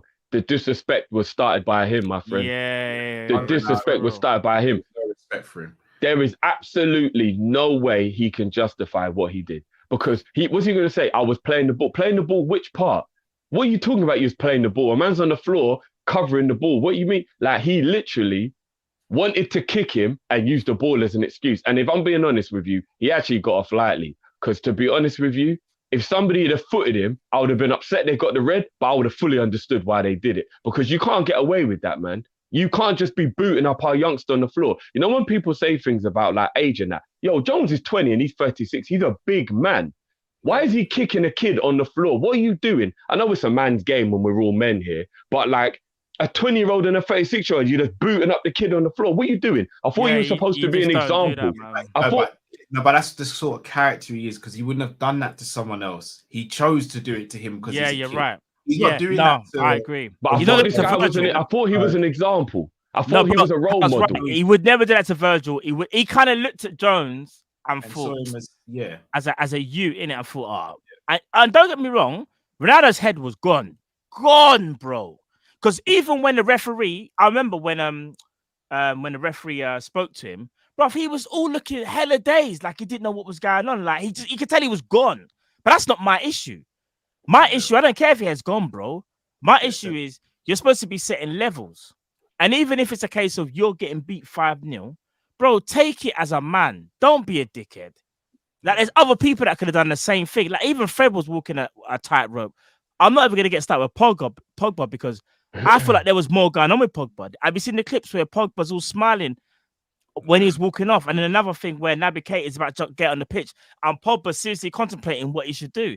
But there's so much, like, I reckon at that point, they all said, nah, man, Ollie needs to go. Real big man thing. They all were like, bad enough of this. Yeah, remember I made the joke. He didn't even make it right though either. He don't even make it right either, but I just think there was more to it, especially the Pogba challenge. Yeah. Man was smiling. Yeah, it's ridiculous. He proper tried. Do you know what? And this is, you see what I'm saying about poor refereeing as well, boys. Pogba don't normally do that. Do you remember when Pogba got away with that on Neves? He did a very similar tackle against Neves, and the goal was given. It wasn't even said to be a foul. Pogba with these 2-footed tackles. Like, I'm not even gonna lie. Pogba is not an a dirty absolute player. dickhead I for wouldn't that. No, say he's he's a a dirty dirty player. No, Matt, I if you've wouldn't- done something no, more no, than no, one no, time, no, no, you're no, a no, dirty no. player, bro. No, You this is what I was can't be gonna say. two-footing people, bro. You No, no, cannot be it's two-footing wrong. people, bro. No, but when I say dirty player, I would say like there's other people that I'll put ahead of him. So he may be dirty, but I wouldn't say like when we think of Paul Pogba, we automatically think of bad challenges. That's what I mean when I say Now I dirty do. player. Now I do. Do you think Now he's like that? bro, if he tried to He's kill got a Neves and got away with it, and next time he Because tried to kill, I would he is say a dirty little He's got a shit. dirty side to him. actually no, maybe it was He's a Pogba. dirty I little thought shit, Matt. Pogba is a dirty little shit. I'm telling you, you don't be two-footing people. You know the rules. And you know what? I'm not even going to lie. No, that was unit. dirty challenge. 100%. Pogba is a unit. You see, if Fred was doing it, it's still wrong. But Fred's like a little compact guy. Paul Pogba is a unit. What is he, 6'2"? He must weigh about 14, 15 stone himself. He's a unit. You cannot be throwing your whole body weight into a tackle like that. You just can't. Like, he's a dirty little shit, man. Fuck Pogba, man. He's a prick. No, I hear that. Shout out to Dave's LFC's chats as well in the comments. Make sure you subscribe to Dave's LFC chats. Jam says Tillerman's work rate is super suspect, to be honest. There is that narrative. That's what I was going to say. Yeah. Jamrock says, don't consider rotation due to injury a strategy. I mean, Ibu was rotated and so was Mane to be that strategy. The midfield, yes, I agree with the midfield that we kind of, but I mean, he still could have gone Jones or Ox. So, yeah. Tahir says Man United will be Ronaldo's downfall. Let's hope so. Ash said, drifty blood clot reaction to Salah's hat-trick goal needs to be a meme on this channel. You know what? You're right. I'm going to make that happen. Ibu and VVD literally took Bruno and CR7 souls. They did. Promo says, I've listened to You'll Never Walk Alone for 20 years and still get goosebumps. Facts. Zabiri says, bless up Liverpool Lee still. He should get a Nobel Peace Prize for his bravery. It's really hard. It's really hard to break certain generational curses. I'm praying for KG. Pete Al says, grabbing him asking Kanate to take him back to Anfield with him. If Nat was on... man said he was doing a take me with you. Bro, it was Nat Phillips was there, Ronaldo wouldn't have even tried it. I'll be honest, Nat would have killed him. I'm not gonna lie. Who, sorry? That would have finished him. If that happened to Nat Phillips. Okay, Nat would have probably battered him. I'm not even gonna lie. Nat he don't look like he plays them sort of games still. I'm not gonna lie. Those are the times when things like that happen. It's when I miss Bellamy. Yeah. Yeah, Bellamy would have moved man up in the changing room with a golf club. Yeah. Straight birdie. Yeah, he don't mess about, fam. Charles says Ronnie's not used to getting his own way. Very true. LFT Sports says got M Honcho in the background watching Kop-Ish. Shout out to M Honcho. Shout out to yourself as well, LFT Sports TV. Mr. Dare I Say It, Drift says Pogba is not a CM. Don't look at his physique. Don't just look at his physique. I don't get what you mean by that. I don't. I mean, positionally though, what position is he then? If he's what did he say? What did he say? Pogba's not a CM, or he's a midfielder. He's just not playing it very well. Jamrock says I read that Ibu's rotation was due to his pace. Yep, which is what we kind of said in the he was show. Definitely strategically brought in to cover Trent pace-wise down the thing with Rashford's pace. Yeah, 100%. Because Matic probably would have been in trouble with the high line against Rashford. Yeah. Old School Tunes 80 says Dad is nice. He supports LFC when I watch. He loves Salah. 2005 Champions League. I was in hospital, saw the game on an OTB with a Chelsea fan. I'm not going to say the other word. It was 3-0. Dad rang me after the game to say he was supporting Liverpool. Big up on that story, man. Big up. I had Arsenal fans calling me after that game still. Same. I watched that game with my brother. And two of my brother's friends, and one of them was an Arsenal fan. Shout out to Chris. And even after that, he was like, man, I have to rate you, lot. I have to rate you. He was laughing and smiling at half time. I'm not going to lie. yeah, they all were. Good laugh. All right, so squad rotation, guys. Do we need to just kind of take a step back and trust the squad a bit more? I'm not going to lie. If we'd have done what we did yesterday and it was like away at Bayern Munich, I might be a little reluctant to trust in Klopp again. I'll be a bit like, hold on, wait, what we're doing? What? But yeah, I guess we have to. Do you know what it is? The only thing that makes me question Klopp, and I mean the only thing, is the 6 home defeats in a row last season at Anfield.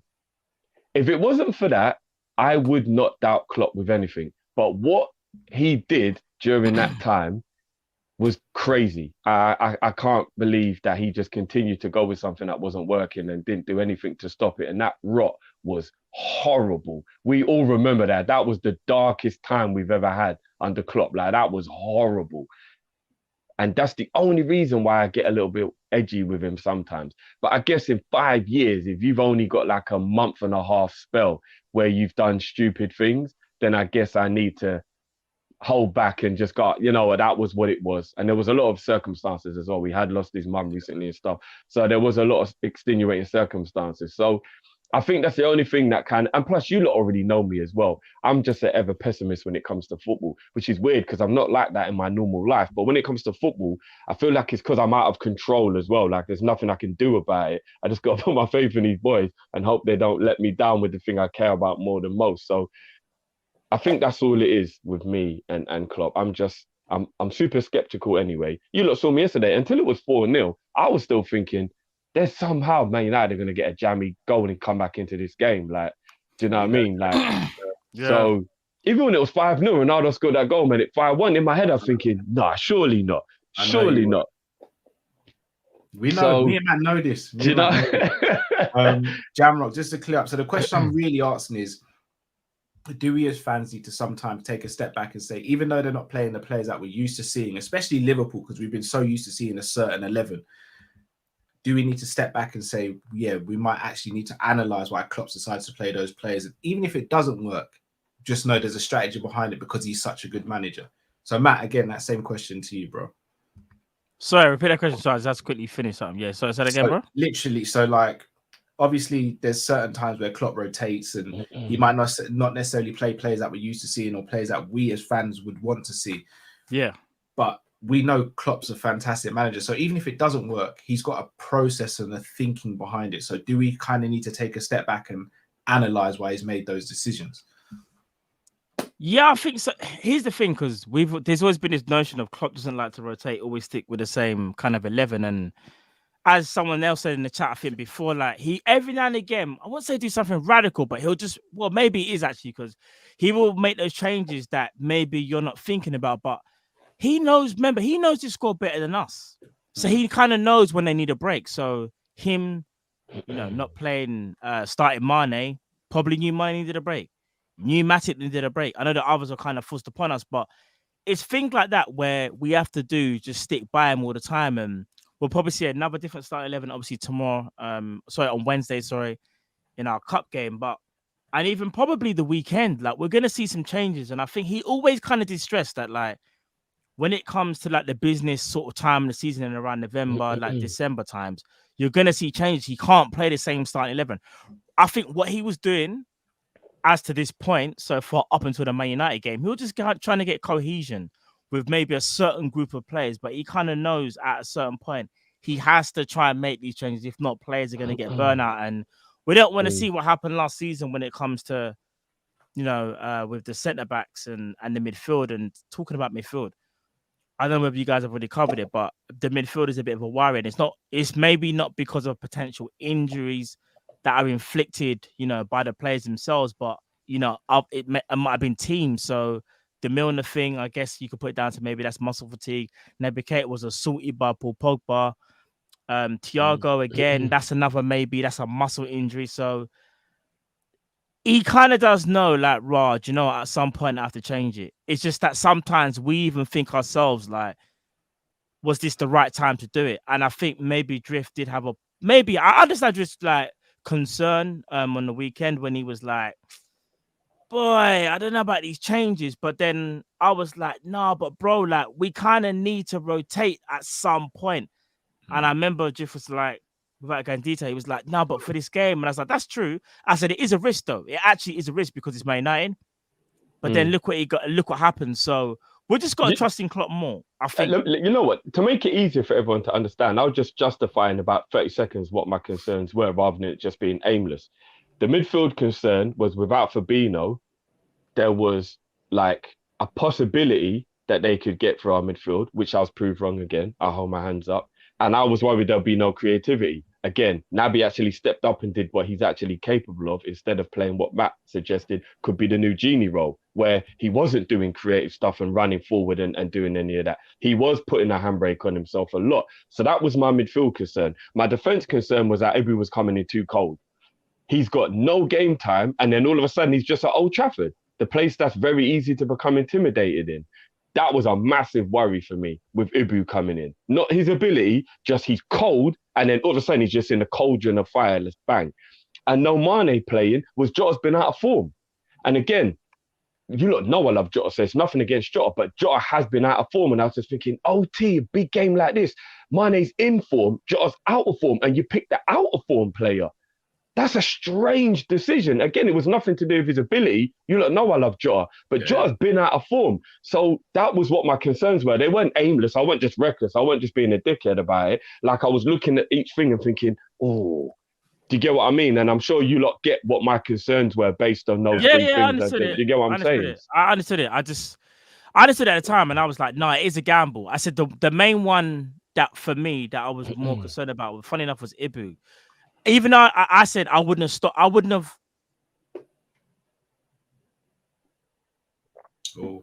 Oh, I think we've lost him. All right, I'm going to read a couple of super chats while Matt gets defrosted.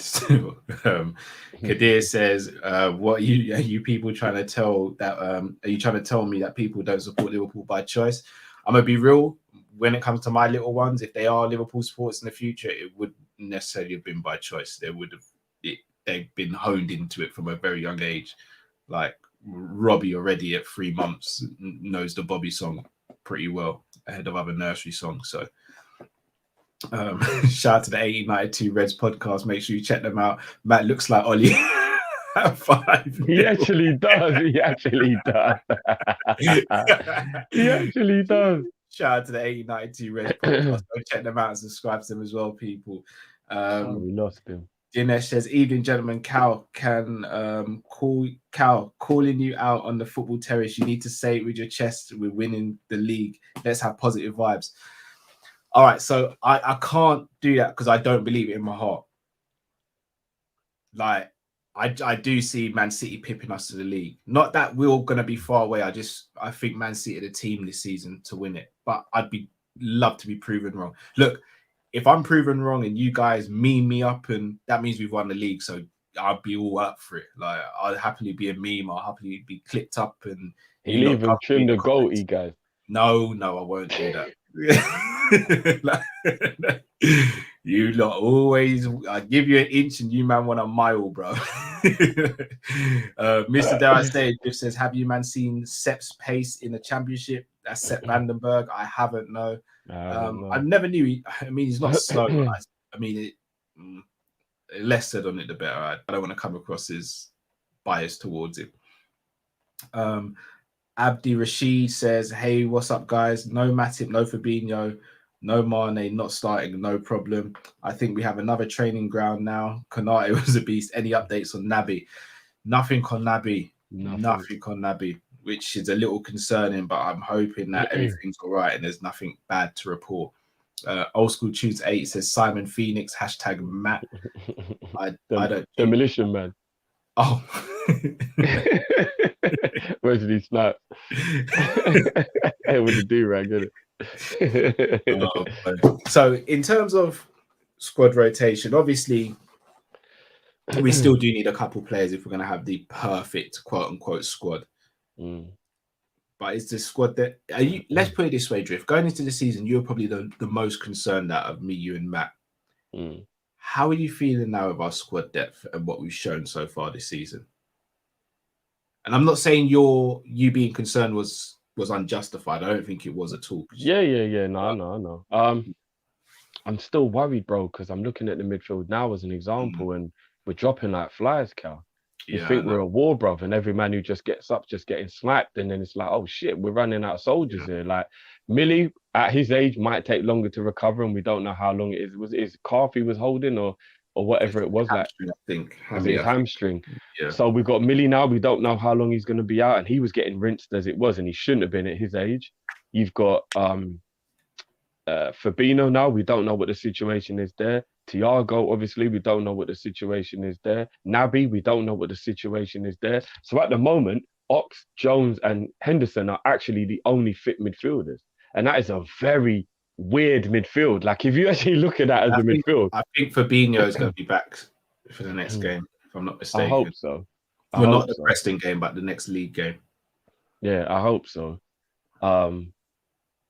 So yeah, I feel like I was still justified because midfield was the thing I was the most worried about going into the season, and not having a backup for Firmino up front. Because what yesterday showed is that Jota is Mane's backup, and that was the point of why he was supposed to be here. And don't put this pressure on him of playing him up front. Let him be a wide forward, which is essentially what he's best at, and let's actually get a Bobby backup or rotational player or whatever you want to call it. And you know what I mean? And that's the way, or even if you're going to do it, go and get a player who is actually good at playing out wide and up front more naturally, like an Aubameyang, for an example, who like is probably just as good at doing both. So it doesn't matter which one you put him in. Whereas I feel like Jota, there was a lot of pressure putting Jota up front. He scored goals, don't get me wrong. But I think even he felt a little bit of the pressure of just being that. Because remember, at Wolves, he could fill in, but he wasn't an actual striker. They had Jimenez. Striker, you know what I mean? Like, he wasn't actually the one who was up front and was told, you've got to get the goals. Do you know what I mean? Like, and again, it's not that he's not capable, but it's a different type of game. He can play his game more naturally from the left. He's not even good from the right. I don't even like Jota from the right. He's a left forward. Do you know what I mean? Like, yeah, agreed. So and you know what? I think it was an inspired decision because I think had Mane played, because Mane's a type who really wants to get at his fullback. I think that's the sort of game Wan-Bissaka enjoys. You see those spaces that Jota was picking up. Wan-Bissaka didn't have a clue how to deal with that. Yeah, didn't have a clue. But Wan-Bissaka, I'm not going to start getting all disrespectful, even though I should or I could. Wan-Bissaka is not that good, man. I've told everybody, like, positionally, he's not good. And in terms of like interceptions and all that, he's not good. He's just a very good recovering tackler that if you beat him, he's got the pace and the ability to come back and do a recovery tackle, and it makes him look great. Everybody loves a slide tackle, but that's Sunday league business. Maldini said it. If you've gone to ground, you've already made a mistake. As a defender, you're not meant to go to ground. Going to ground means you've already made a mistake. And I'm going to take Maldini's word for it. He's the best to ever do it. So I don't rate Wan-Bissaka like that. Like, and when I was watching the game yesterday, bro, the amount of Man United, I had an argument with someone online telling me Bruno can defend. I said, Bruno can defend which part? I saw Bruno walking, and when we scored, throwing his hands in the air like it's someone else's fault. Bro, Naby Keita ran off of you, big man. You what? Because your name's Bruno, you're too big to make a run, yeah? This is what's wrong with too many of them Man United, man. They're up their own arse, bro. They feel him and Ronaldo throwing their hands in the air like they just don't care. Yo, you man should be doing some tracking. Do you get what I'm saying? What are you not doing, bro? Yeah, wave around. That's what I'm saying, bro. I watched Wan-Bissaka actually. What you see that Jota goal? That's your man, Wan-Bissaka, and he walked and watched Wan-Bissaka make the run, get clear, score the goal. Bro, these men ain't good defensively. They've got attributes that allow them to be okay defensively. Again, Varane, not shading, and maybe he will get better because he does need to adapt. And we love the banter, but it is his first year in the league. But for me, he's a recovery pace, athletic level defender. His intelligence in defense is not that good, Cal. I've been trying to tell people for a minute, and only now they're noticing when he's got a clown next to him instead of Ramos, who, even though I don't rate Ramos in terms of like his actual defensive ability, he's fucking smart. That's one thing I'll say about Ramos. Ramos had the brain to defend because Ramos would do things that would show like, but even him weren't the greatest, you know, or I think he was a bit overhyped. But Varane, I said to man, don't bring Varane in if you need some form of leadership or people to look. Don't be asking Wan-Bissaka and Shaw and Maguire to look to Varane for guidance. Oh, hell to the no. If you want to be looking to him for guidance, you're going to end up all over the shop. You know what I mean? And that's the only thing. I wish he was playing yesterday because we would have fucking ripped him a new one as well. And Champions League Varane, which part? I'm just saying, these men I've got a lot of things they want to say, and I'm Are like, you on you know what I mean? Varane? Now I'm on the wall, bro. Because Bruno walking, not helping, letting man peel off him, then throwing his hands in the air like he's, you know what I mean? Like he just don't care. Like I'm seeing Ronaldo throwing a strop, walking around. You know what I mean? Like, if I'm being honest with you, the only person in yesterday's game who can hold his head up is the one who got 5 put past him. Because there was nothing he could do about it. True. And De Gea actually did a couple of great saves yesterday as well that even stopped it being more embarrassing. That save from Trent was amazing. Remember that was going top corner, bro. You get what I'm saying? Like, De Gea's the only one. I said, yo, David. I'm not even calling him David, yeah? I'm going to put that Spanish tongue in, David. Even though I think that's French accent more. Like, yo, brother, come and be number 2 at Liverpool and be part of greatness, bro. Stop letting these man string you along and ruining your career. The best part of David De Gea's career, his peak years, have been, he was a backup to Henderson, Cal. I think he can handle being a backup to Ali, bro. I'm back now. Like, and be a part of greatness. Like, even more now, he must be thinking, when that fax never went through, yeah, my whole world crumbled. Because what is he doing? He is wasting his talent at Man United. Man United haven't won anything during De Gea's peak years. You gonna pay his salary to sit on the bench, Drift? I would pay 400 grand to have David De Gea's backup. I would. So you transfer the money, you wiretap it to me, and I'll go. You just say David De Gea as backup. Yeah, 100%. What world are you living in, bro? You tell him again, man. I don't know. Like that is some madness. Hold on. What world am I living in? Yeah. I'm living in a world where we go Old Trafford and slap them pussy boy 5-0. That's the world I'm living in. So now, I hear that. Possible. That world I live in. Right, I don't know about the world where De Gea comes in second choice though. And when I say number 2, hear what I'm saying, guys. I don't mean number 2 like in a disrespectful way. We win some domestic trophies. We put him in goal. We go win the FA Cup and the League Cup. Drift, I'll tell you this, yeah. We can have that conversation only if and when Salah signs. Right now, we can't even get our own brother to sign him. We're talking about goalkeeper on some crazy wages. You didn't need to bring me back. You didn't need to bring me back down to earth like that. Man, just bring me back to reality. We are sitting there waiting. And to be fair, the deal might have already been done. For all I know, it could be done. I don't know. Could be done still. But I'm just saying, I don't know. I generally don't know if it has been. So, I don't know. For real. But people, we are going to start wrapping up. What's today? Today's Monday. Tomorrow we're back with a preview for the Preston game. Preview, yes, for Preston. So make sure you check us out on that. We'll be going live on Wednesday for the Preston game as well. The Preston game's on TV, right, it boys? Yeah. Must be. Yeah. Yeah. I better get to see my boy, you know. I'll wait weeks. I'll wait weeks, man. I'm interested to see what the starting lineup's going to be. I look forward to these sort of I need my fun now. Like, Matt got his fun. Cal's been getting his fun all season. I've had bits and dribs and drabs of fun so far. Divock should start. Divock will start. Come on, man. Divock should have got 10 minutes yesterday. He would have scored. He probably would have, to be fair. Yeah, he would have. If we'd have bought Div on yesterday, he would have scored. I think, you know what? No bullshit. Yeah, you lot can think I'm capping. Yeah. If we'd have brought Origi on at 60th minute, yeah, yesterday. Don't say it. I think he could have got a brace. I knew he was gonna say a brace or hat trick, you know. No, real talk. I think if we'd have brought him on at the 60th minute yesterday and gave him half an hour, 35 minutes of OT yesterday, I think he could have got a brace. I'm not even joking. Fair enough, Drift. Fair enough, bro. To be fair, the door was open yesterday, so boy. Gonna do FPL before we head off as well. Yippee. I need to find the league. Bear me, guys.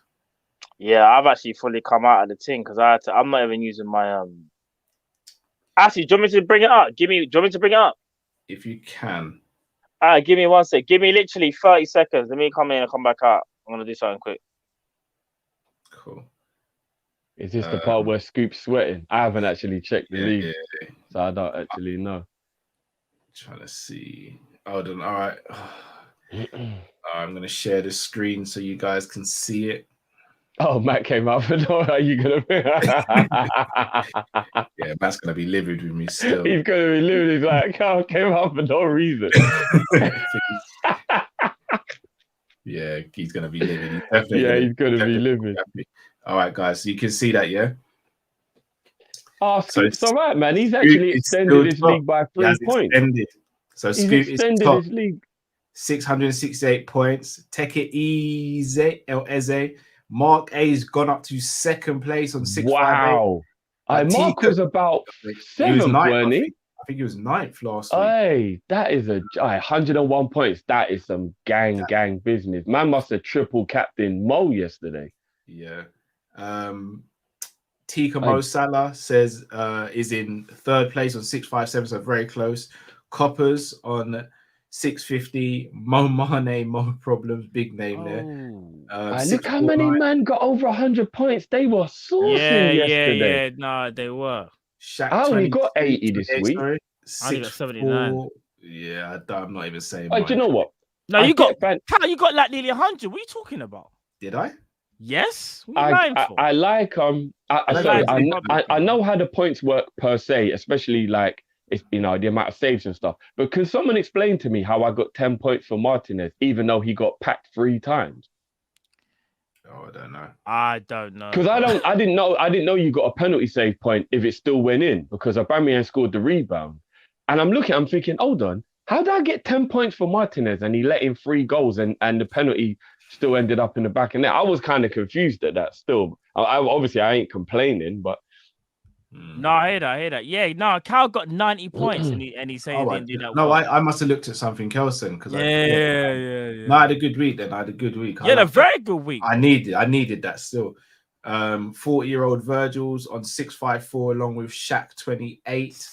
El Cloppo on 644. Trophy Lifters FC 2022 on 643, and then Fiadiski on 643 in 10th spot. So currently, Scoop has got a stranglehold on this FPL and he will not let go. He's Khabib in the ting at the moment.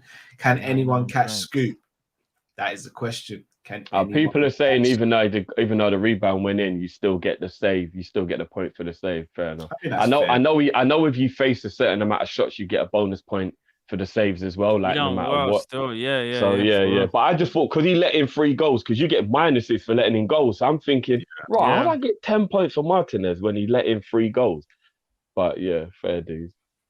Right. He was devastated. Did you not see how upset Martinez was? They probably had to pick him up and everything. But I love seeing that. I love seeing that. He hates Arsenal, He was devastated. He hates them. I love I he's do. so passionate. I think he's so passionate to want to win. Yeah, he would have made a great number 2 at Liverpool as well. Oh, bruv, that would have been the one, bruv. Oh my, bruv. Imagine selling Martinez for 25 mil and paying 35 for Ramsdale. Bro, I just don't understand how they just didn't know what they had, bro. That's one of them ones. I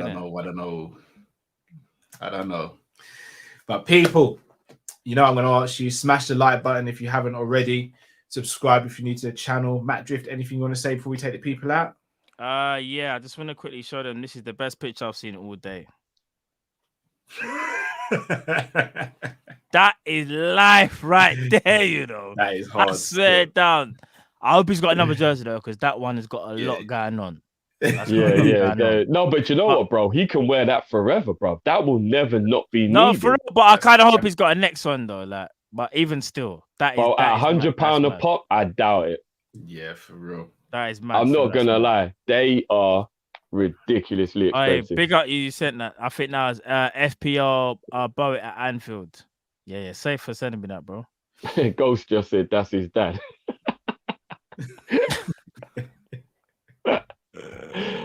If it really was, that would be hilarious. Yeah, but still. Like, where'd you get a picture of my pops, man? That was good. Hold on a minute. Is that my dad? Them Kop-Ish? What the hell's going on? That'll be mad, bro. Enough love to everyone in the chat. Again, smash the like if you haven't already. Look out on our quickly, the league, the fantasy league code. So a couple of people have asked. If you go to our Twitter page, it's pinned to the top of the Twitter page, guys. Yes. That's the link to the fantasy league, guys. So Go and check that out and then jump in, man. You know what? And big up to everyone who joined in, man. We have got a wicked league this year. I'm sure we've got nearly 700 participants, if I'm not mistaken, from when I checked. That's huge. So for Scoop to be number one with that many people playing, I'm not even going to lie. That is big time. big. No, it's big time. That is big time. still. Big time. I'm not even going to front. That is big. Like, big he's time. a G. Man, we beat Man United 5-0, boys. I got 5 on it. We beat Yes, we did. Man United 5-0. We smoked them. We absolutely smoked them. Let's take it in. Put them in. Inhale that. Put that in a spliff. 5-0, blood. 5. Rolling that up right, rolling up that 5, blood. You know Zabiri, don't want to be that guy, but you man are holding me from listening to Ahmad's song Still One Love. Make sure you go check that out on iTunes. Lottery. Trust me. Zabiri's gonna go bang that now. I might even do the same still. Tune's hard, man. Play that in the car.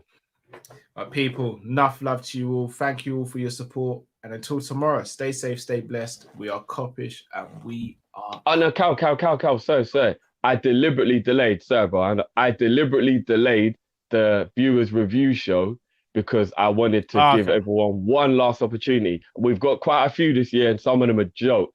I'm never gonna lie, they're hilarious. So big up everyone. Do you know what I'm saying? But guys, you have got 15 minutes from now, guys. I'm gonna give you till 9:30. This is a 5-0 drumming. So I've added that extra love. So I'm gonna give you 5, 10, 15 extra minutes to get them in. So right now, if you still want to get it in, guys, Landscape, get that in now and I will add it. But the video was already ready to go. So if I don't get them in by 9:30, guys, then I have to let it go because we've got to get that out for 10 to let everybody's views and opinions be seen, man. So yeah, stay, Cal. Nah, pleasure, bro. Thank you, everyone. Stay safe, stay blessed, and see you tomorrow. Peace.